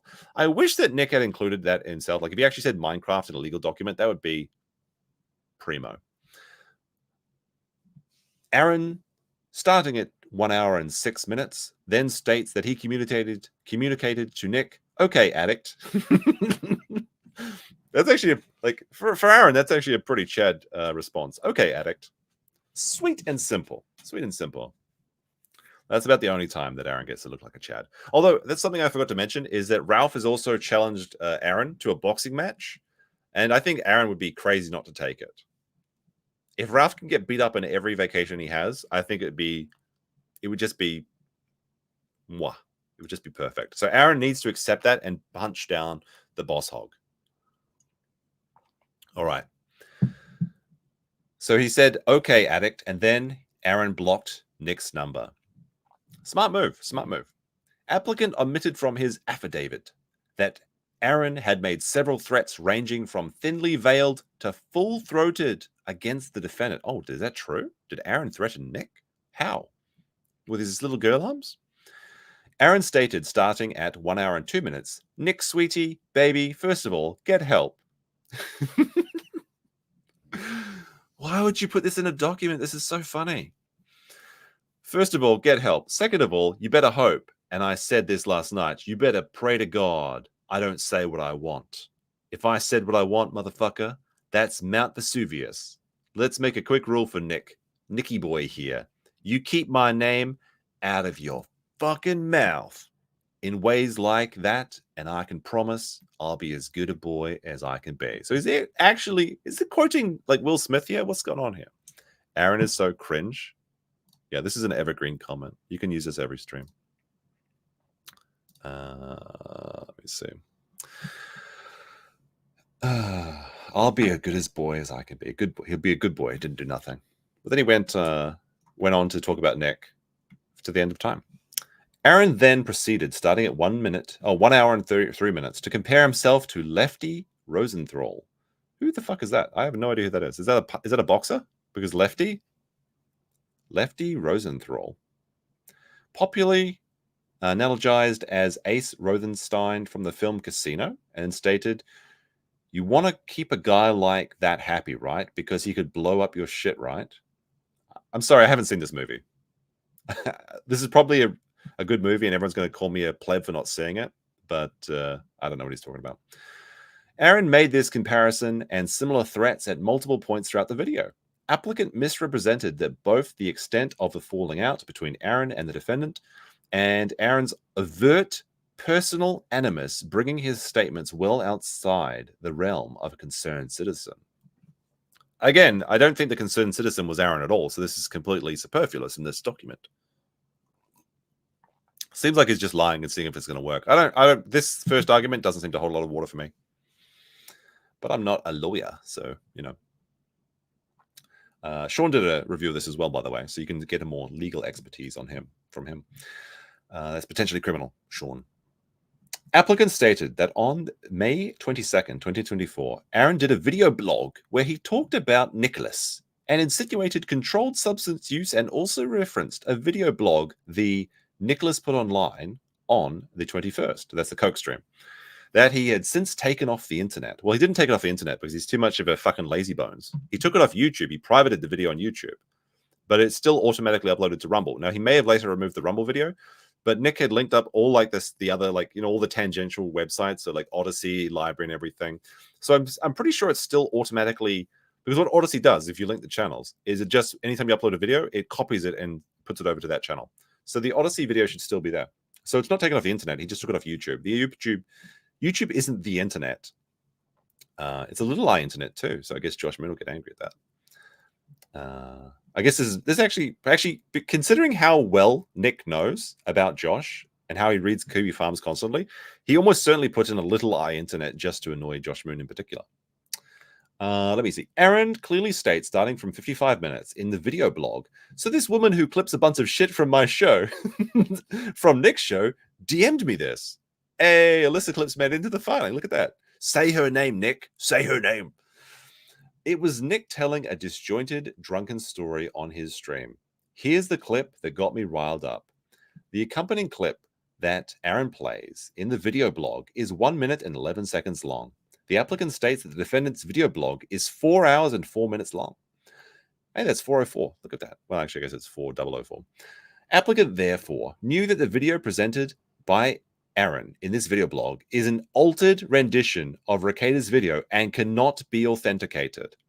Is he actually saying that because it's only a clip of because it's only a minute when Nick is coked out of his mind? Well, I mean, Nick was coked out of his mind for more than 1 minute, but that's just an example of him being coked out. Is this guy actually saying that because he didn't send the full 4 hours and 4 minutes, this is, I guess it's technically altered, right? It's technically altered. It's just not the entire stream. Like, showing the entire stream. Go ahead, Nick. Show them the entire stream. I'd be happy to see them watch that in real time. I think it'd be a lot of fun, especially the points where you talk about the judges. I'm pretty sure that happened in that one, right? Surely he did. I'm almost certain that he disparages Jessica Fisher in that video because he's talking about his case with Monty, and she's the presiding judge over that. And she was also going to be the presiding judge over his criminal case, although they requested a 10-day removal of it. And I should speak about that as well, actually. So this filing came at the deadline. This is the old Nick Rekieta special, is submitting documents at the very last second, like it's some sort of sneaky little blow. I mean, I guess you're allowed to do that, but you saw this tactic time and time again, especially during the Vic Mignogna case, even though Nick wasn't really working on the case there. Even though he did send in, what was his amicus brief? But you saw this with Ty Beard as well. And I assume it was Nick's suggestion to just send everything in late. Oh, Jennifer, not Jessica. Sorry. But they always do this. He always files thing in the last minute like it's some sort of sneaky thing. Oh, they don't have time to respond to my motion if I throw it in the last second. Just put things up on time. Come on now. He had 2 weeks to do this. Yeah, he did an amicus brief, right? Amicus brief was an amicus brief, as I understand it, is basically just like a bunch of information from a third party that isn't attached to the case, informing the court of something. So Nick's amicus brief was something like, hey, judge, I know you're going through all this material, but also consider that I really don't like Jamie Marchi, for example. Something like that. But it's kind of like just a third-party thing that's filed with additional information in the case for your information, basically being a tattletale. Anyway. So applicant failed to inform the judicial officer of the unknown provenance and unreliable nature of the edited video clip. I've seen that 1 minute clip. It's pretty bad. I'm not sure you want them to see the whole thing. Applicant misrepresented that he had been able to review the video that was taken off Nicholas's YouTube and Rumble social media sites. See, I don't believe this for a second, because I don't think that they just weren't watching Nick for about a week. They were probably informed about the concerned by the concerned citizen, and they started tracking his behavior. So it's fully possible that the officers saw it live for themselves. The idea that they just saw it from Aaron's video is ridiculous. There's multiple copies online. Nick's own social still had it up until, well, I guess if it's from Rumble, they could have just pulled it off up until last week. I think it was literally just taken down from his Rumble. I'm not sure though. Can anyone check, see if it's still on Rumble? But this is such a ridiculous argument. The more I read about it, applicant stated that the video was taken off of social media sites. This was a misrepresentation, as those videos were placed in private status on each platform on May 21st. I don't believe this is right. It says this is not true. I'm almost certain, unless I'm like in the Berenstein universe, those videos, like the YouTube one, yes, the YouTube one was taken down like a day after or something. They still could have seen it and archived it by then, by the way. But I'm almost certain that the Rumble video was up until like 5 or so days ago. Can anyone confirm this? It feels true, which means it should be true. But this just seems like a bold-faced lie to me. And it probably is verifiable because it probably is a timestamp for when you private videos and stuff. There's a full mirror. The mirrors aren't the issue. So what Nick is arguing here is that the mirrors, the clips, are not authentic copies because they've been digitally altered in some way because people cut them down from the whole thing. Now I know that a mirror is a complete mirroring of the video, but then Nick would argue that because it's not from his channel, how can you know it's the true video and has not been edited? That's what he's arguing here. It's almost like the pinch and zoom argument about the pixels changing and you can't even see what it is, sort of thing. So what he's saying is, unless they got the video from Nick's own YouTube channel, it cannot be verified as a true and authentic source, which isn't true. And it's a very dumb argument, but I guess you got to throw everything you can, right? Oh, I heard something move in my house. That's spooky. Spooky. Maybe the ghost. Was it the ceiling cats? Are they annoying me? Ceiling cats. What are you doing? They're moving. Ceiling cats. The ceiling cats are in the house. Look around, ceiling cats. They're on patrol now. They're watching it. They're looking around my room. If there's any ghosts, they'll make a sound. It's Sadako. Don't even joke about that shit, man. Don't even joke about that. But no, I think this is just a complete lie because it's on his Odyssey right now. I'd almost be sure. Let me check. Nick Rekieta Odyssey. I mean, he may have moved it down. RekietaLaw on Odyssey. Let me see. Content. Let me see. How far back can we go? No, it's still on his website. It's still Nick, you dumb Nick, you dumb bastard. Look at this. This is Nick Rekieta's Odyssey. It automatically archives everything he does. And look at this. The results of my appeal are in. I wonder how it went. 4 hours and 4 minutes and 04 seconds. Holy shit, that's amazing. You can't make that shit up. 4:04:04. It's right on his Odyssey. It's right here. This is Nick's social website. This is not. Oh my goodness. Signing up for those alternative platforms really paid off, huh? It's still there. I'm almost certain this is on his Rumble, but I don't want to go to Rumble to check it. It'll probably take like another hour. But it's right there. Look at that. Look at that. Felt it in real time. I just...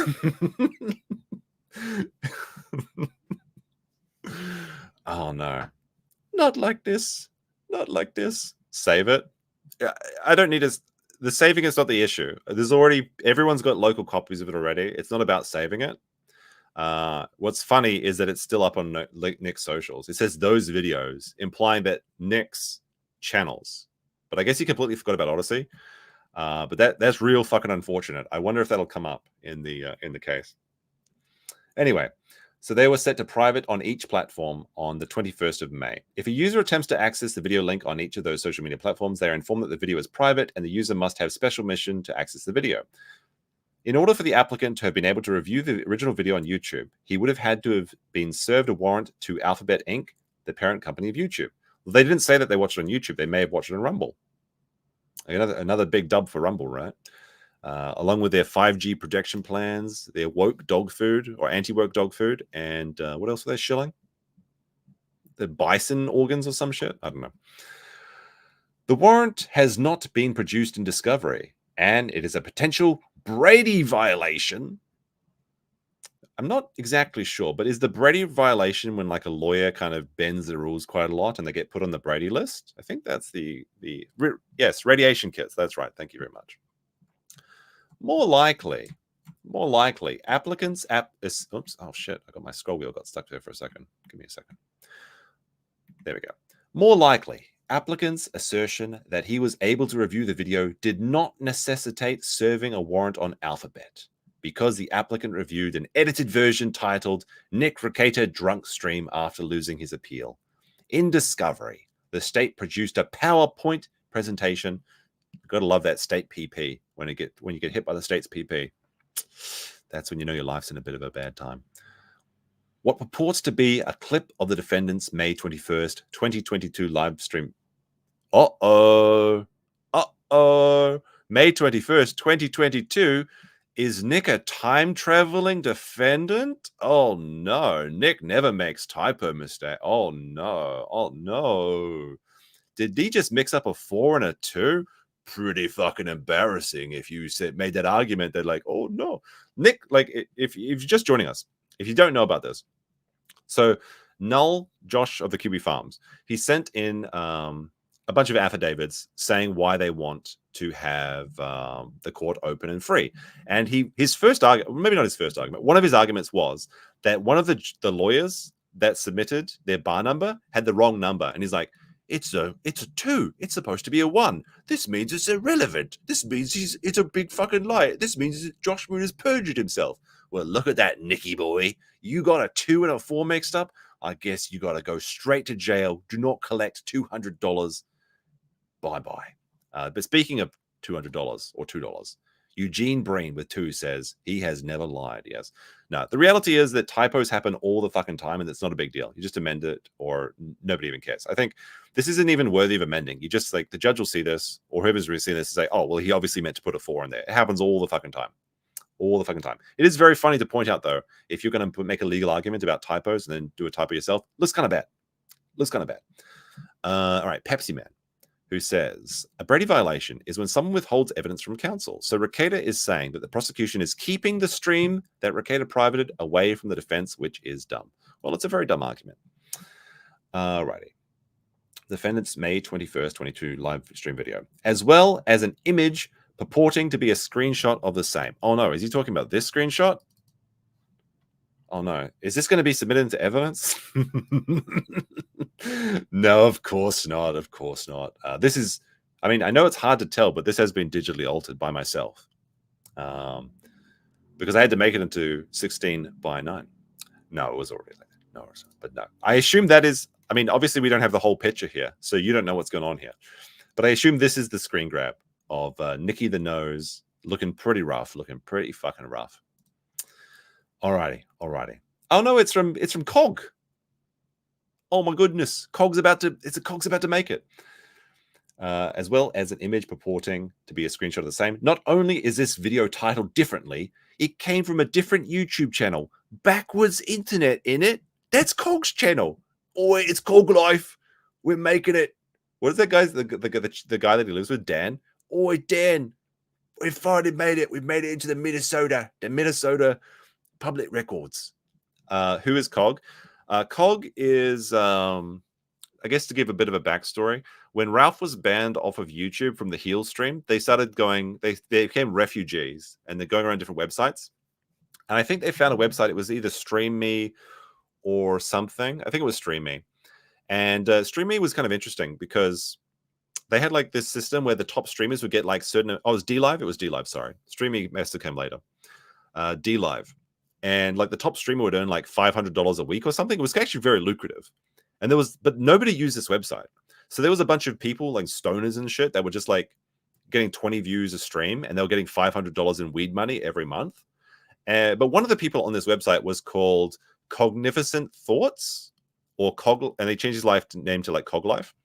But he was kind of like, he became friends with Ralph like temporarily, but then he went off and became a lolcal of his own, and now he like streams from like a, I guess he lives in his friend Dan's house. But he went to Portugal with his friend Dan to beat up Ralph. And most recently, the last time I saw Cog was he was dressing up as an Indian woman to pretend to be cooking curry to show that he had a wife that was cooking for him or some shit. It was really weird because like you actually can watch that video and you can see Cog in the reflection of the pan, like dressed up like with like trinkets and rings and things on his finger, and he's wearing his Peaky Blinders little hat. So Cog absolutely cross-dresses a woman to pretend to make a curry cooking video. It was very funny. And there's also a video where he's stealing food from a donation bin. It's a bit of come on, it's all true. It's all true. He was clogs dressing. Like I can show you who he is. You've probably seen him before. Backwards Internet. If you've ever watched the Kino Casino, you would have seen it before. Cog's Life. But he's like a poor British brokey, basically. But I haven't seen what he's been doing recently. Let me see. Is there any of these videos actually got Cog in them? I think he just talks about Ralph all day or something, and he makes like $20. I don't know. Can't find the curry video. Unfortunate. But basically, he's unemployed. He lives off the government welfare housing. He's got a friend Dan that punched Ralph. It's very funny, but it's like this whole other sector side. But that's who Backwards Internet is. It's Cog. Cog's Life in it. Anyway, sorry, we're getting off. We're getting a bit of a tangent here. So YouTube channel Backwards Internet, and was uploaded at a different time and date from the Defender's original. It also contains a watermark not present in the original video. The pixels, the pitch and zoom, it's a different video. Cog's a snake? Yeah, of course he is. He's British, isn't it? The watermark is open and notorious in the lower right-hand corner of the video and appears to mimic the branding of the edited video's host. Applicant did not review defendant's original video. This was a misrepresentation of a matter of fact to the judicial officer. For this reason, pursuant to Franks, the court must find that the search warrant, devoid of any reliability, lacked the necessity or the necessary probable cause and is therefore void. Actually, officer, did you know that my Coke stream was on Cog's Life channel? Therefore, I'm absolved of all charges. I never gave the kids Coke. I never didn't feed them. I never swung. I never did the cuckoldry. I never went to Jamaica. It was all Cog's plan. It was him all along. Oh my good. The Cog defense. Is this like the new Chewbacca defense? The Cog defense? Your Honor, it's Cog's Life. Free and easy. Holy shit. What a fucking weird. Nick spent all week working on this. Nick said he couldn't stream because he was working on defense things. This is what he's been working on? Cog's Life? He's so down bad. He got nothing to do during the day that he's watching Cog. Oh my goodness. All righty. All right. Let's next one. All right. It's all Cog's fault. Yeah, it is. Let me see. Number 2. Or maybe not number 2. It's the next one. Next one. The firearm seizure was unlawful. Even if the court finds the unsupported and contradictory statements by the applicant sufficient to form probable cause, the seizure of the alleged firearms was independently unlawful. The right of the people to be secure in their person, houses, papers, and effects against unreasonable searches and seizures shall not be violated, and no warrant shall issue but upon probable cause, supported by oath or affirmation, and particularly describing the place to be searched and the persons, things to be seized. My understanding of the US law is not great, but they got him for possession and firearms. He did possess the drugs. I mean, well, it hasn't been proven. Like, fuck off. I'm not a lawyer. This isn't a court. This is the court of public opinion. He had the drugs. They're his drugs. He was high on the drugs. And in US law, if you own illegal narcotics, you cannot own firearms. So this is just flat out wrong. Now, you can argue the morality, the legality, the constitutionality of that, whatever. But as the letter of the law in Minnesota right now, he had the drugs and he had the guns. This is just makes no fucking sense. This is the worst. This just makes no sense to me so far. Again, you can. I would argue. I would actually argue that if you can have alcohol or you can be drunk and own guns, why can't you be high and own guns? I don't think there's any moral or judicial difference there in my mind. But this is the way the law works in Minnesota: is that you cannot be high and have a gun. So I'm not sure what argument he's making here. It seems like he's just throwing shit at the wall and seeing what sticks. The Minnesota Constitution contains nearly identical language aimed at fettering the intrusions of government actors upon the rights of the people. Each constitution requires that a search warrant particularly described the things to be seized. The requirement for particularity serves to prohibit law enforcement from engaging in general or exploratory searches. By limiting the authorization to search a specific area and things for which there was probable cause to search, the requirement ensures that the search will be carefully tailored to its justifications and will not take on the character of a wide-ranging exploratory searches the framers intended to prohibit. It wasn't like a wide, strange search. It was under the bed, wasn't it? The gun was literally under the bed when they were searching the room for drugs. They just happened to find the gun under the bed. It's not that they were searching for the guns. They were looking for drugs. They found drugs, and then they found guns. They also, of course, saved Sonny. They found Sonny in the bathroom too, locked away in purgatory even. Sorry about that. But this one just seems completely like insane. Like I thought the Cogs life argument was crazy, but this one is just like beyond the pale. Oh wait, there was more to this quote. Oh no, wait, I haven't read this one yet. Sorry, let me give a bit of a cope sip. That's better. Throat's starting to get a bit raw. My throat has mostly recovered, but it's still a little bit sore. The particularity requirement prevents officers from conducting a general exploratory rummaging of a person's belongings. The requirement is one of the practical accuracy rather than a hyper-technical one. In assessing whether a warrant is sufficiently particular, we must consider the purpose for which the warrant was issued, the nature of the items to which is directed, and the total circumstances surrounding the case.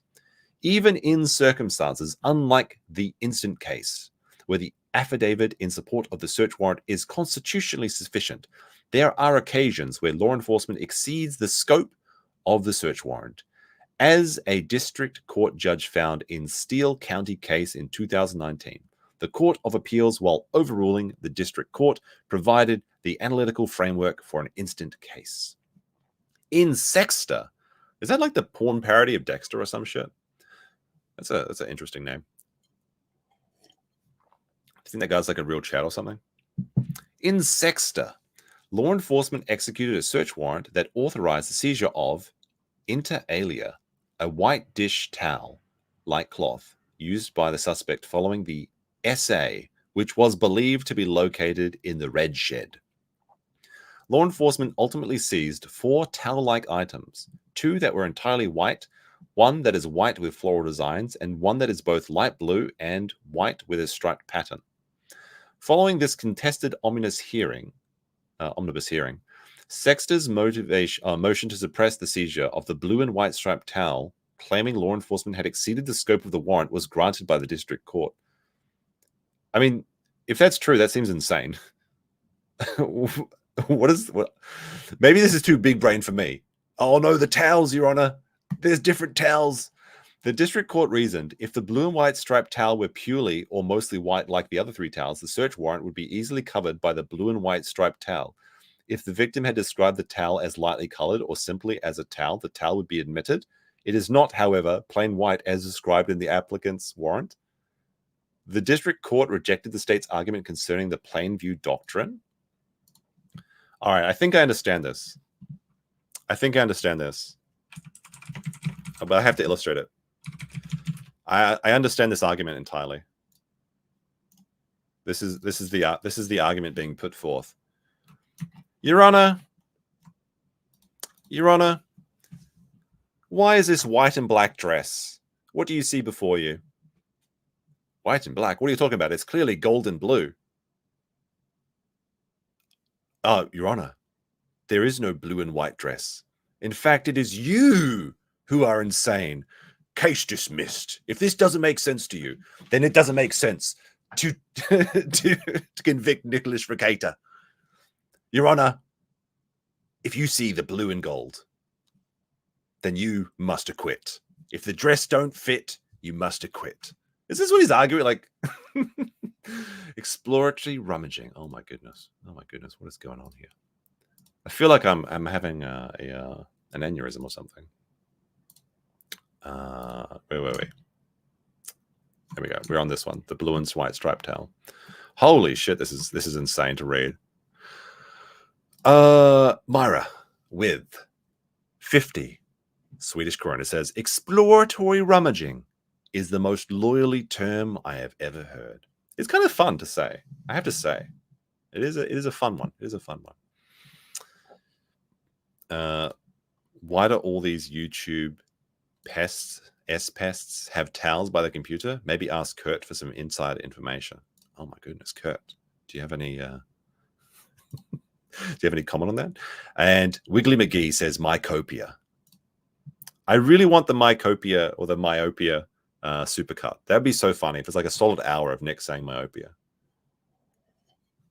All right. Are we past the blue and white dress argument? Nope, it's still going on. The state, pursuant to Minnesota Criminal 28.04, sought an interlocutory appeal, which the Court of Appeals granted. The Court of Appeals held that because this involved a determination by the district court and law enforcement exceeded the scope of the search warrant, it was not a challenge to the validity of the warrant itself, but to the way it was conducted. An argument that the seizure exceeded the scope of the search warrant is a challenge to the actions of the officer who executed the warrant. The two issues are somewhat interrelated in the sense that the degree of particularity of the search warrant may make it more or less likely that officers will seize items that are not described or arguably not described in the warrant, and a defendant conceivably could make either argument when moving to suppress evidence. Ultimately, the Court of Appeals vacated the order of the district court, finding that even if a blue and white striped towel was not described in the search warrant, there is, at the very least, a strong relationship between the blue and white striped towel and the white dish towel-like cloth that was described in the warrant. No such strong relationship exists between the items described with particularity on the May 22nd, 2024 warrant. May 20, wasn't this May 21st? Wait, what? Oh, no, sorry, never mind. It was May 24th, right, that they actually went in. Never mind. I thought we detected another typo, but actually this is probably fine. But this is when they applied for the warrant, I assume. Warrant and seizure of the firearms alleged to have been found at the defendant's home. The warrant authorized defendant's home to be searched for the following: controlled substances, including meth, cocaine, or any other substances prohibited by law, and paraphernalia commonly associated with the use and sales of controlled substances, and items that would show controlled substances use that would not qualify as legal drug paraphernalia. The May 22nd, 2024 warrant authorized state actors to seize and keep said property and things in custody until dealt with according to law, including authorization to have seized property and things such as children. They did seize the children. Well, actually, they went to the family, but, you know. to be seized property and things to be analyzed by a forensic laboratory. Now, Nick has said that they actually haven't finished doing any of the tests in the laboratory, so that might be interesting. It might come up on the 21st, is it? 21st? Wednesday? It feels sad because it's Wednesday. For me, it's Wednesday in 20 minutes, but I know it's another 24 hours for everyone else, so it's going to be my Thursday. I can't wait. I can't wait to see what happens. I want to see if the hog shows up and starts a hollering. He's a fixin' to holler, but is he going to holler? That's the real question. The controlling law in Minnesota regarding the seizure of the items not described in a warrant is Michelson in 1973 Minnesota Supreme Court case holding the relevant part that the rule in Minnesota is that police executing a search warrant may seize items not described in the search warrant provided there is a strong relationship between the seized and described items. Phrased differently, it is proper if the seized items clearly and definitely relate to the behavior which prompted the issuance of the search warrant. So he's saying that guns have drugs and have nothing to do together with each other. But the problem is, for Nick, is that it's illegal to own guns or firearms in Minnesota if you are using controlled substances. Now, again, you can argue about the constitutionality of that, but the fact of the matter is that he did, and he was. None of the described behavior prompting the issuance of the search warrant is in any way related to the possession of firearms. The behavior described by persons unknown and a person known to have great animus towards defendant perceived non-conformity to the mores of a religious community and observations of alleged inebriation. Come on now, Nick. You can't even put this in writing. Alleged inebriation. A whiskey drinking lawyer, the alleged inebriation. Okay. Observations of alleged inebriation viewed through the prism of a third party, all of which were attributed by the applicant to the consumption of unlawful narcotics. The applicant, despite claiming that defendant is known to applicant and the Kandiyohi County Sheriff's Office because of swatting phone calls, failed to inform the judicial officer of the likely presence of firearms, which the state's disclosure have revealed were known to state actors. This omission renders any suggestion of a nexus between the purpose of which the search warrant was issued, the alleged presence of narcotics, the seizure of firearms, devoid of rational basis. Yes, if I had a fedora, I would tip it right now. That would be the move to do. That would be the move. Page 11. I think this is about 18 pages in total, so not too far off, guys. Not too far off. You still have a chance to like the stream, subscribe, and all that good stuff. Just saying. 2 years after Michelson, the Minnesota Supreme Court lightly tapped the brakes on the rule established therein in a case involving the seizure of papers bearing the defendant's name found in a bureau drawer with drugs. I thought they were in the safe, though, which were identified on the search warrant. The court held a lesser standard. This is Michelson, not Nick. So that's correct. The court held a lesser standard applied. Although one might argue that there is a strong relationship between the papers and the narcotics, we prefer to rely upon the requirement of Warden versus Hayden. Hayden? Aussie Overlord, no, how could you? No, just kidding. It's a different Hayden, obviously. I assume there's more than two Haydens in the world. Warden v. Hayden, that there be a nexus automatically provided in the case of fruits, instrumentalities, or contraband between the items seized and criminal behavior. Under this test, it is clear that the officers had probable cause to believe that the paper were seizable because they were immediately facially recognizable as evidence which could connect defendant to the drugs found in the bureau drawer. The court reasoned, since the papers came in plain view of the officers while they acted within the scope of the lawful search pursuant to the warrant, and because they had probable cause to believe that the papers were seizable, a seizure of the papers was proper. I mean, it makes sense to me. Even if this court determines that the May 22nd, 2024 warrant is lawful, the seizure of the firearm alleged to have been found at the defendant's home was unlawful, and any evidence thereof must be stricken. What distinguishes Severton from the incident case is that Severton officers seized the papers for use in providing defendants constructive possession of the pills. Here, the officers had no need to seize the alleged firearms to prove defendants' alleged possession of narcotics. The circumstances of the incident case were lacked even to the lesser standard of the nexus as articulated in Severson. The plain view doctrine cannot rescue the state's actors from their negligence or malfeasance. The U.S. Supreme Court described this doctrine, its benefits, dangers, and pitfalls in the seminal 1971 decision. Ooh, this is a long one, isn't it? It is well established that under certain circumstances, the police may seize evidence in plain view without a warrant.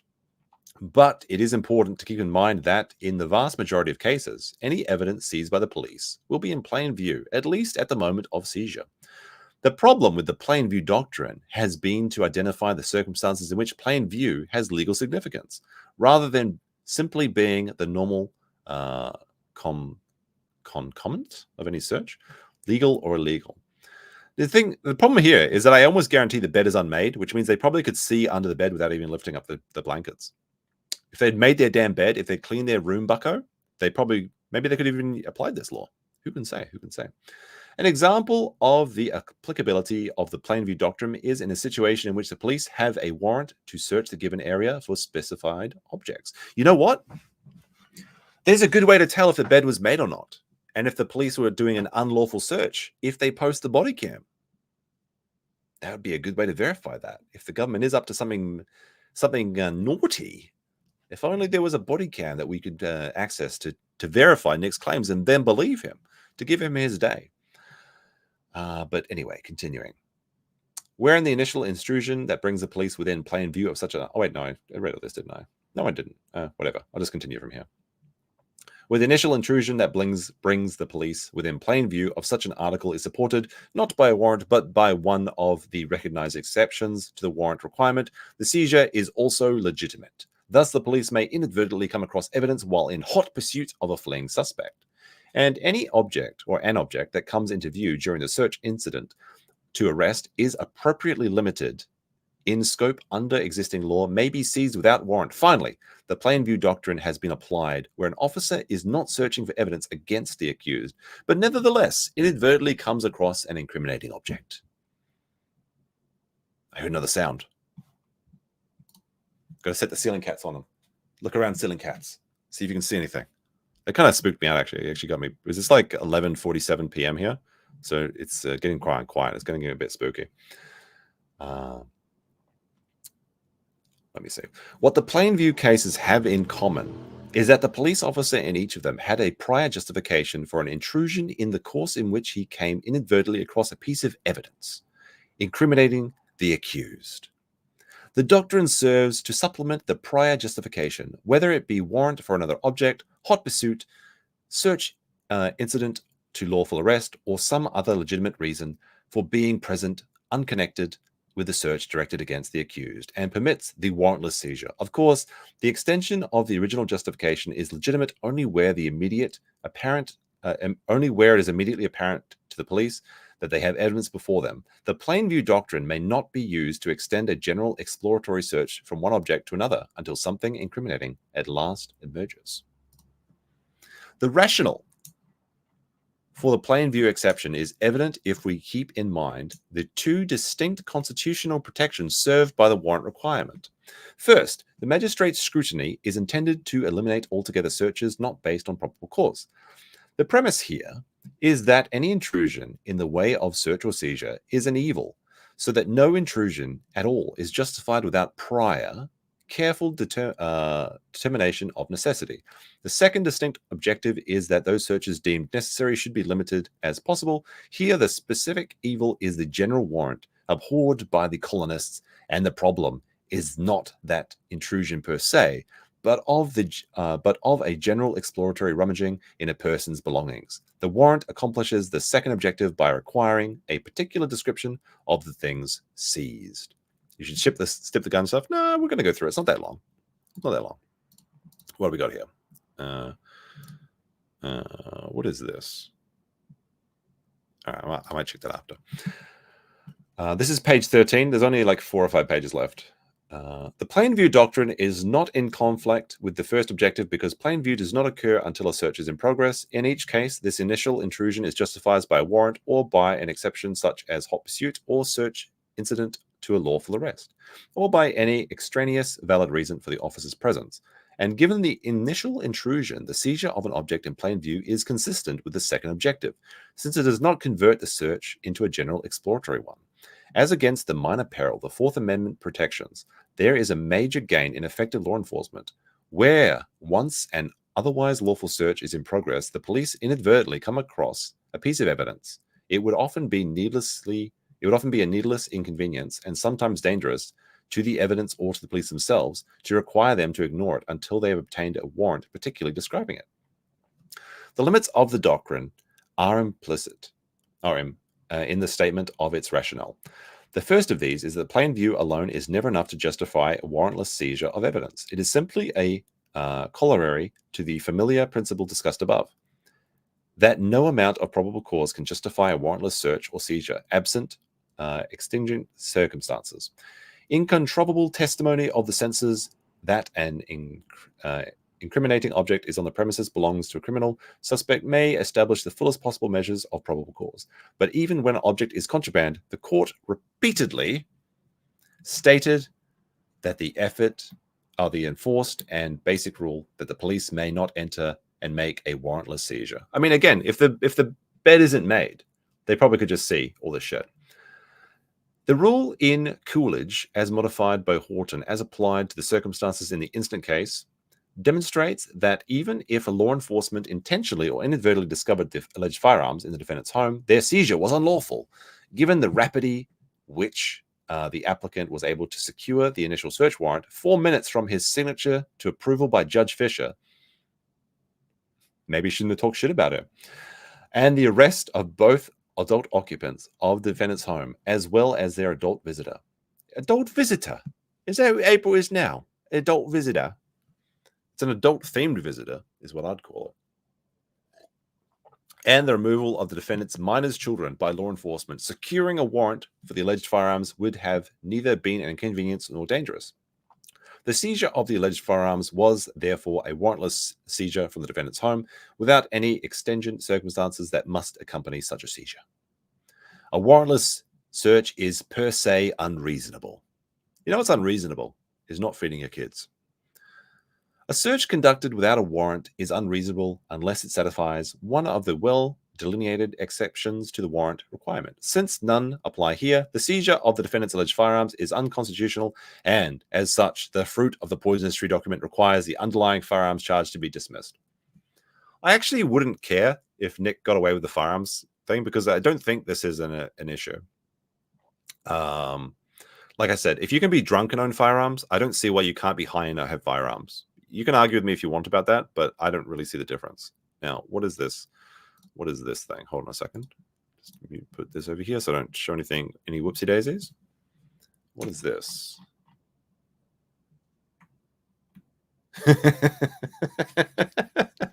Okay. All right. Yeah, I'll show this. Sure, why not? Here you go. Creepy Dog posted, Anna Victoria becomes the world's first lawyer with Down syndrome. Someone else, Simod, says no. No.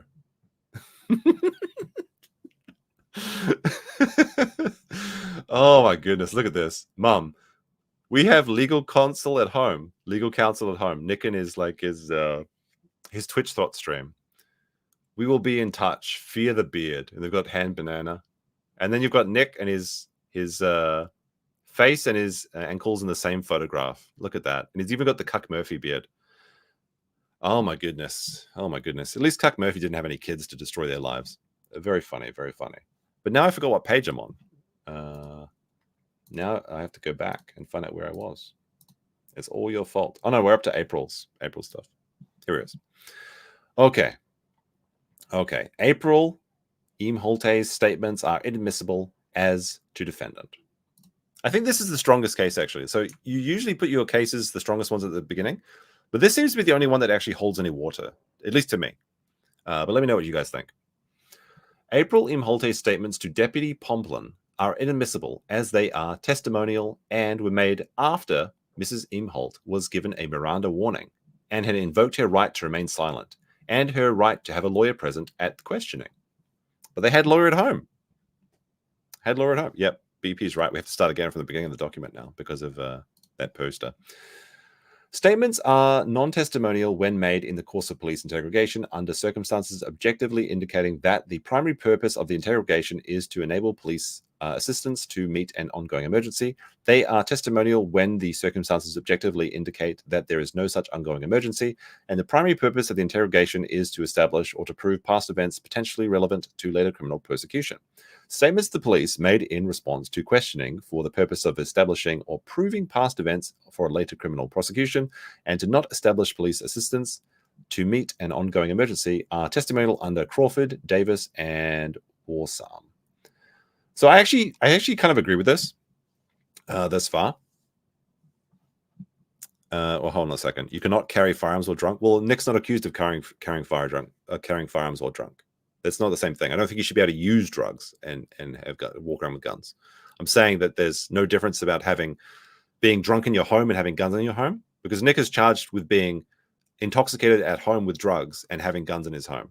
I'm not sure that's constitutional, or I don't see the difference between getting drunk at home and having guns in your gun safe. So it doesn't vibe with me. It doesn't pass the vibe check.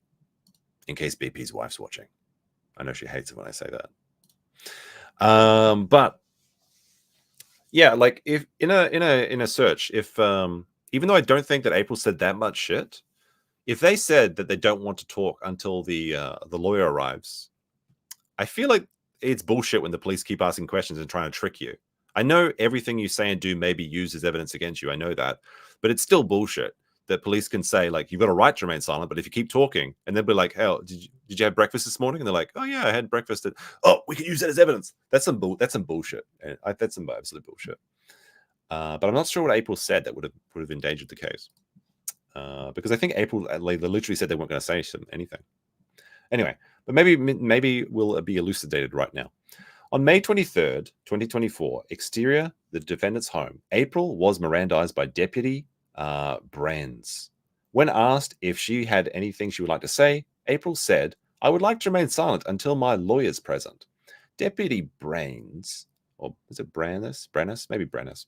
Deputy Brannis ceased any attempt to question April.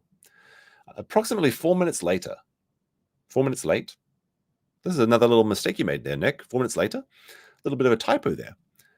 Approximately 4 minutes later, Deputy Brannis headed towards the house to retrieve a pair of shoes for April. Ugh. Feet pics are on the body cam. Maybe we should suppress it. Deputy Bauman took control of April. Deputy Brannis headed towards the defendant's home when he about faced and told Deputy Pumplum and Deputy Bauman, I did Miranda and asked for a lawyer. Despite this affirmative notice that April had invoked her Miranda rights, Deputy Pumplum conducted a custodial interrogation of her to elicit incriminatory statements by telling her side of the story. Defendant has no standing to ask that April's statements be deemed inadmissible in her pending criminal case, and does not ask the court for that purpose. Rather, defendant asked the court to declare April Eamholt's statements made to law enforcement following her invocation of her Miranda rights to be inadmissible in defendant's case. This includes any video, audio recording, as well as any notes made by or reports drafted by law enforcement, unless April testifies at the trial and is subject to confrontation. Admitting April's statements into evidence at trial, absent her testimony, will violate the defendant's right to confrontation. I agree with this, actually. But I don't know what April said.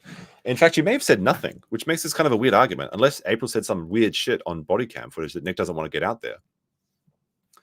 But yeah, if she asked for a lawyer and she asked for, invoked her right to remain silent, it is kind of bullshit if they introduce that evidence. But again, I don't think she actually said anything, except like maybe she said that she was the nanny. That's possibly the only thing that she would have said between then and her official questioning. This is the strongest argument, but I'm not sure how this helps Nick's case.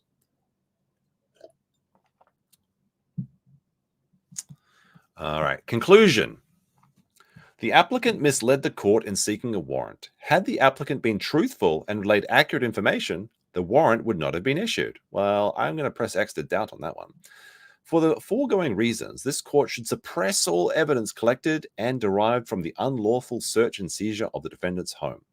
hold that the warrant was not supported by probable cause, that the defendant's arrest was unlawful, and to suppress any statements made by the defendant subsequent to his arrest. Well, I mean, Nick, even though like he's trying to suppress April's testimony, Nick was the one that said to the officer, look, man, I've got 5 kids. I'm just so fucking stressed. Why the fuck would he say that? Like, Nick's the lawyer. He should know not to talk. But he talked the most out of the entire 3. The entire thruple polycule. Nick was the one talking. The ladies actually kept their mouths shut pretty well, according to the search warrant that we read. So this is a weird one, but okay. I'm actually kind of surprised he didn't submit this for himself, but whatever. Statements made by the defendant subsequent to his arrest. Any statements made by Ape subsequent to her Miranda invocation and consequently dismissed counts 1, 2, and 3. Dated August 18th, 2024. Francis White, Mr. White, defending Nick. Is that meme magic happening again? Mr. White? You can't keep getting away with it! He can't keep getting away with it! He won't.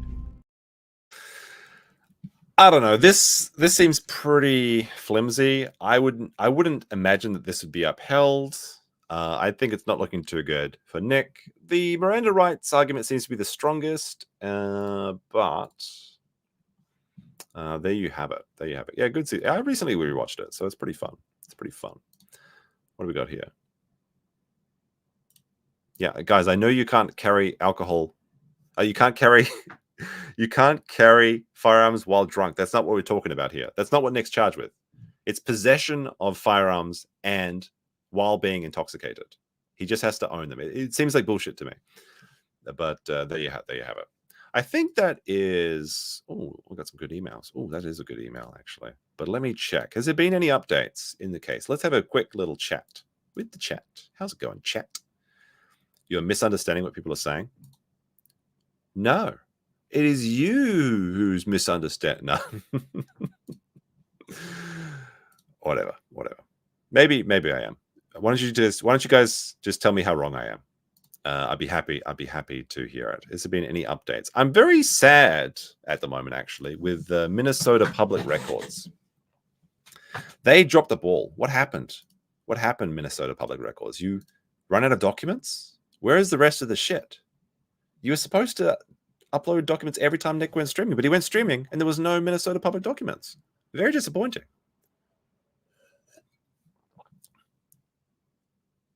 Oh, what we got a... How's it going, Ralph? From Minnesota. Ethan Ralph says, my Telemundo satellite contact will pinpoint the Karen Farms A-logs. La Rekieta will not be harmed. I'm very much looking forward to the live stream from Minnesota Courthouse on Wednesday. Very much. Be sure to be up early. It's at 10:30. What? You kept saying that you can have a gun and have alcohol. Alcohol is legal. Coke is not. I'm aware of this. I'm saying that in my morality, I don't see why it should be different. I understand that it is illegal, okay? I understand the law. I'm saying that it shouldn't be different, okay? In my mind, if you're intoxicated with alcohol, you're intoxicated with Coke, it's all the same to me. I know there's a difference. I'm saying there shouldn't be a difference. That's what I'm saying. I don't think it's constitutional. I think that is bullshit. It's big alcohol. It's them. They're setting people up. Maybe I'm just being a libertarian tart or something. I don't know. You can criticize me if you want. Why in your mind is alcohol and Coke the same? They're both damaging drugs that affect your personality and your behavior. And they can both be used to kill your... Well, should be careful with what I say there, I suppose. Both can be used to destroy your life, okay? Honestly, I don't see the difference. If you can... So many lives are destroyed by alcohol, but we make a decision that Coke's not okay. If you want to ban both, if you want to ban all the drugs, right, then why not just ban all the alcohol as well? Now, maybe you could make some arguments on like super drugs, you know, enhanced methamphetamines or some shit. Maybe, I guess maybe there's some wiggle room there. but I'm not sure about cocaine. I mean, I've never done cocaine, so I don't know. Maybe it is really bad. But my argument boils down to, why is one thing that intoxicates you okay when another is not? I'm pretty sure people make worse mistakes on alcohol than they do on coke. Coke makes people hyper, and they do a lot of cleaning and shit. Although apparently not in the Rekietas case, based on their houses. But I think that all of the bad ideas people have, the majority of it, like 90%, comes from alcohol, right? Weed just makes people lazy and pieces of shit, and very annoying and very frustrating and very cringe to be around. But alcohol is much more dangerous. That's my argument. But again, if you wanna debate me, bro, you can go ahead and do it. I'm happy. Welcome the conversation. Alrighty, let me see. Has there been any updates? Any updates?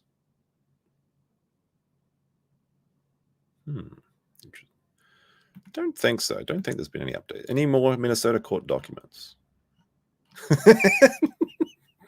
All right, this is pretty good. This is pretty good. Holy shit. Damn it, these nasty Kiwi farmers, they're so much quicker than these Simpson memes. Good Lord, what is happening in there?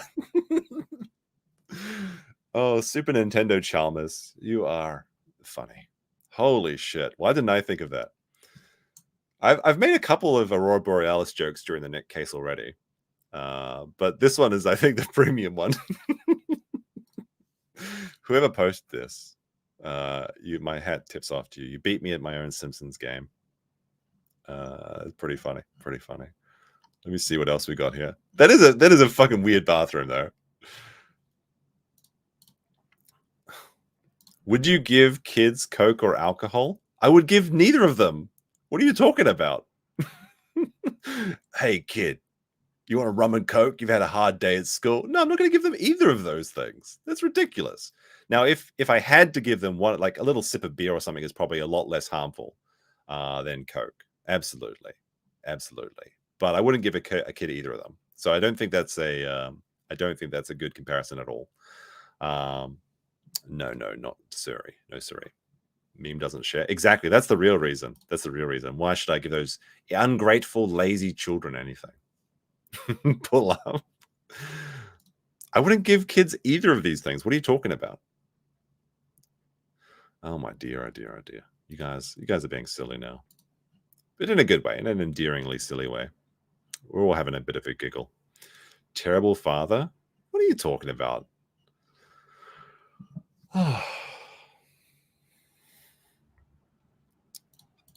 Heard that people had the... Wait, sorry. Heard that the people previously in the house said the shower was much cleaner when they were there. That doesn't surprise me whatsoever. Chaos is literally seeping out of this polycule. And Nick literally described himself as an agent of chaos in their group chat, which is very cringe and also very funny. And I guess apropos. Dear. Let me see. Is anyone else streaming? Anyone else streaming? Legal license streaming?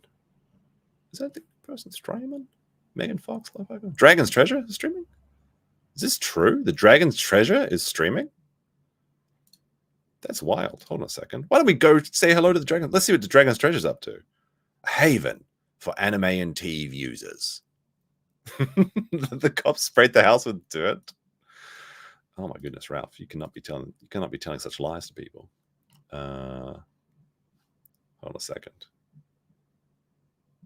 Dragon's Treasure's playing like monkey game. What is this? What is this Dragon's Treasure? Let me see what he's up to.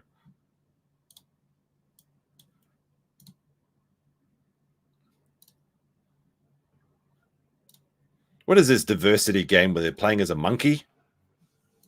Playing as a monkey? What is this? Wait, I got to put up my banner for the Dragon's Treasure. If you guys want some tea... Wait, where the fuck is my banner? Go to thedragonstreasure.com. Use code COPE for the finest tea in the land. Tastes great. Much better than giving your kids Coke. But use code COPE, dragonstreasure.com. The tea is delicious. Bebo, is that you? No, it's not. No, it's not. But I'll see if I can stream raid thedragonstreasure.com. Because T-Man is fun. I like T-Man. He's a lot of fun. He's a good boy, doing an honest business. and he went against his own financial interests in calling out Rekieta. So I think that you should go say hello to the Dragon's Treasure. And until next time, maybe tomorrow, we'll be back with some more of this descent into madness. Thanks for joining us. Replay crew, let me know in the comments what you want to see in a previous show. You follow me on Twitter or add me on Twitter. You can suggest, it's just Meme Copium on Twitter. And have a great morning, evening, wherever you are. And we will see you in the next show. And let me see. Peace. Until next time when it gets worse. But at least now it can't get much worse. But it did get worse.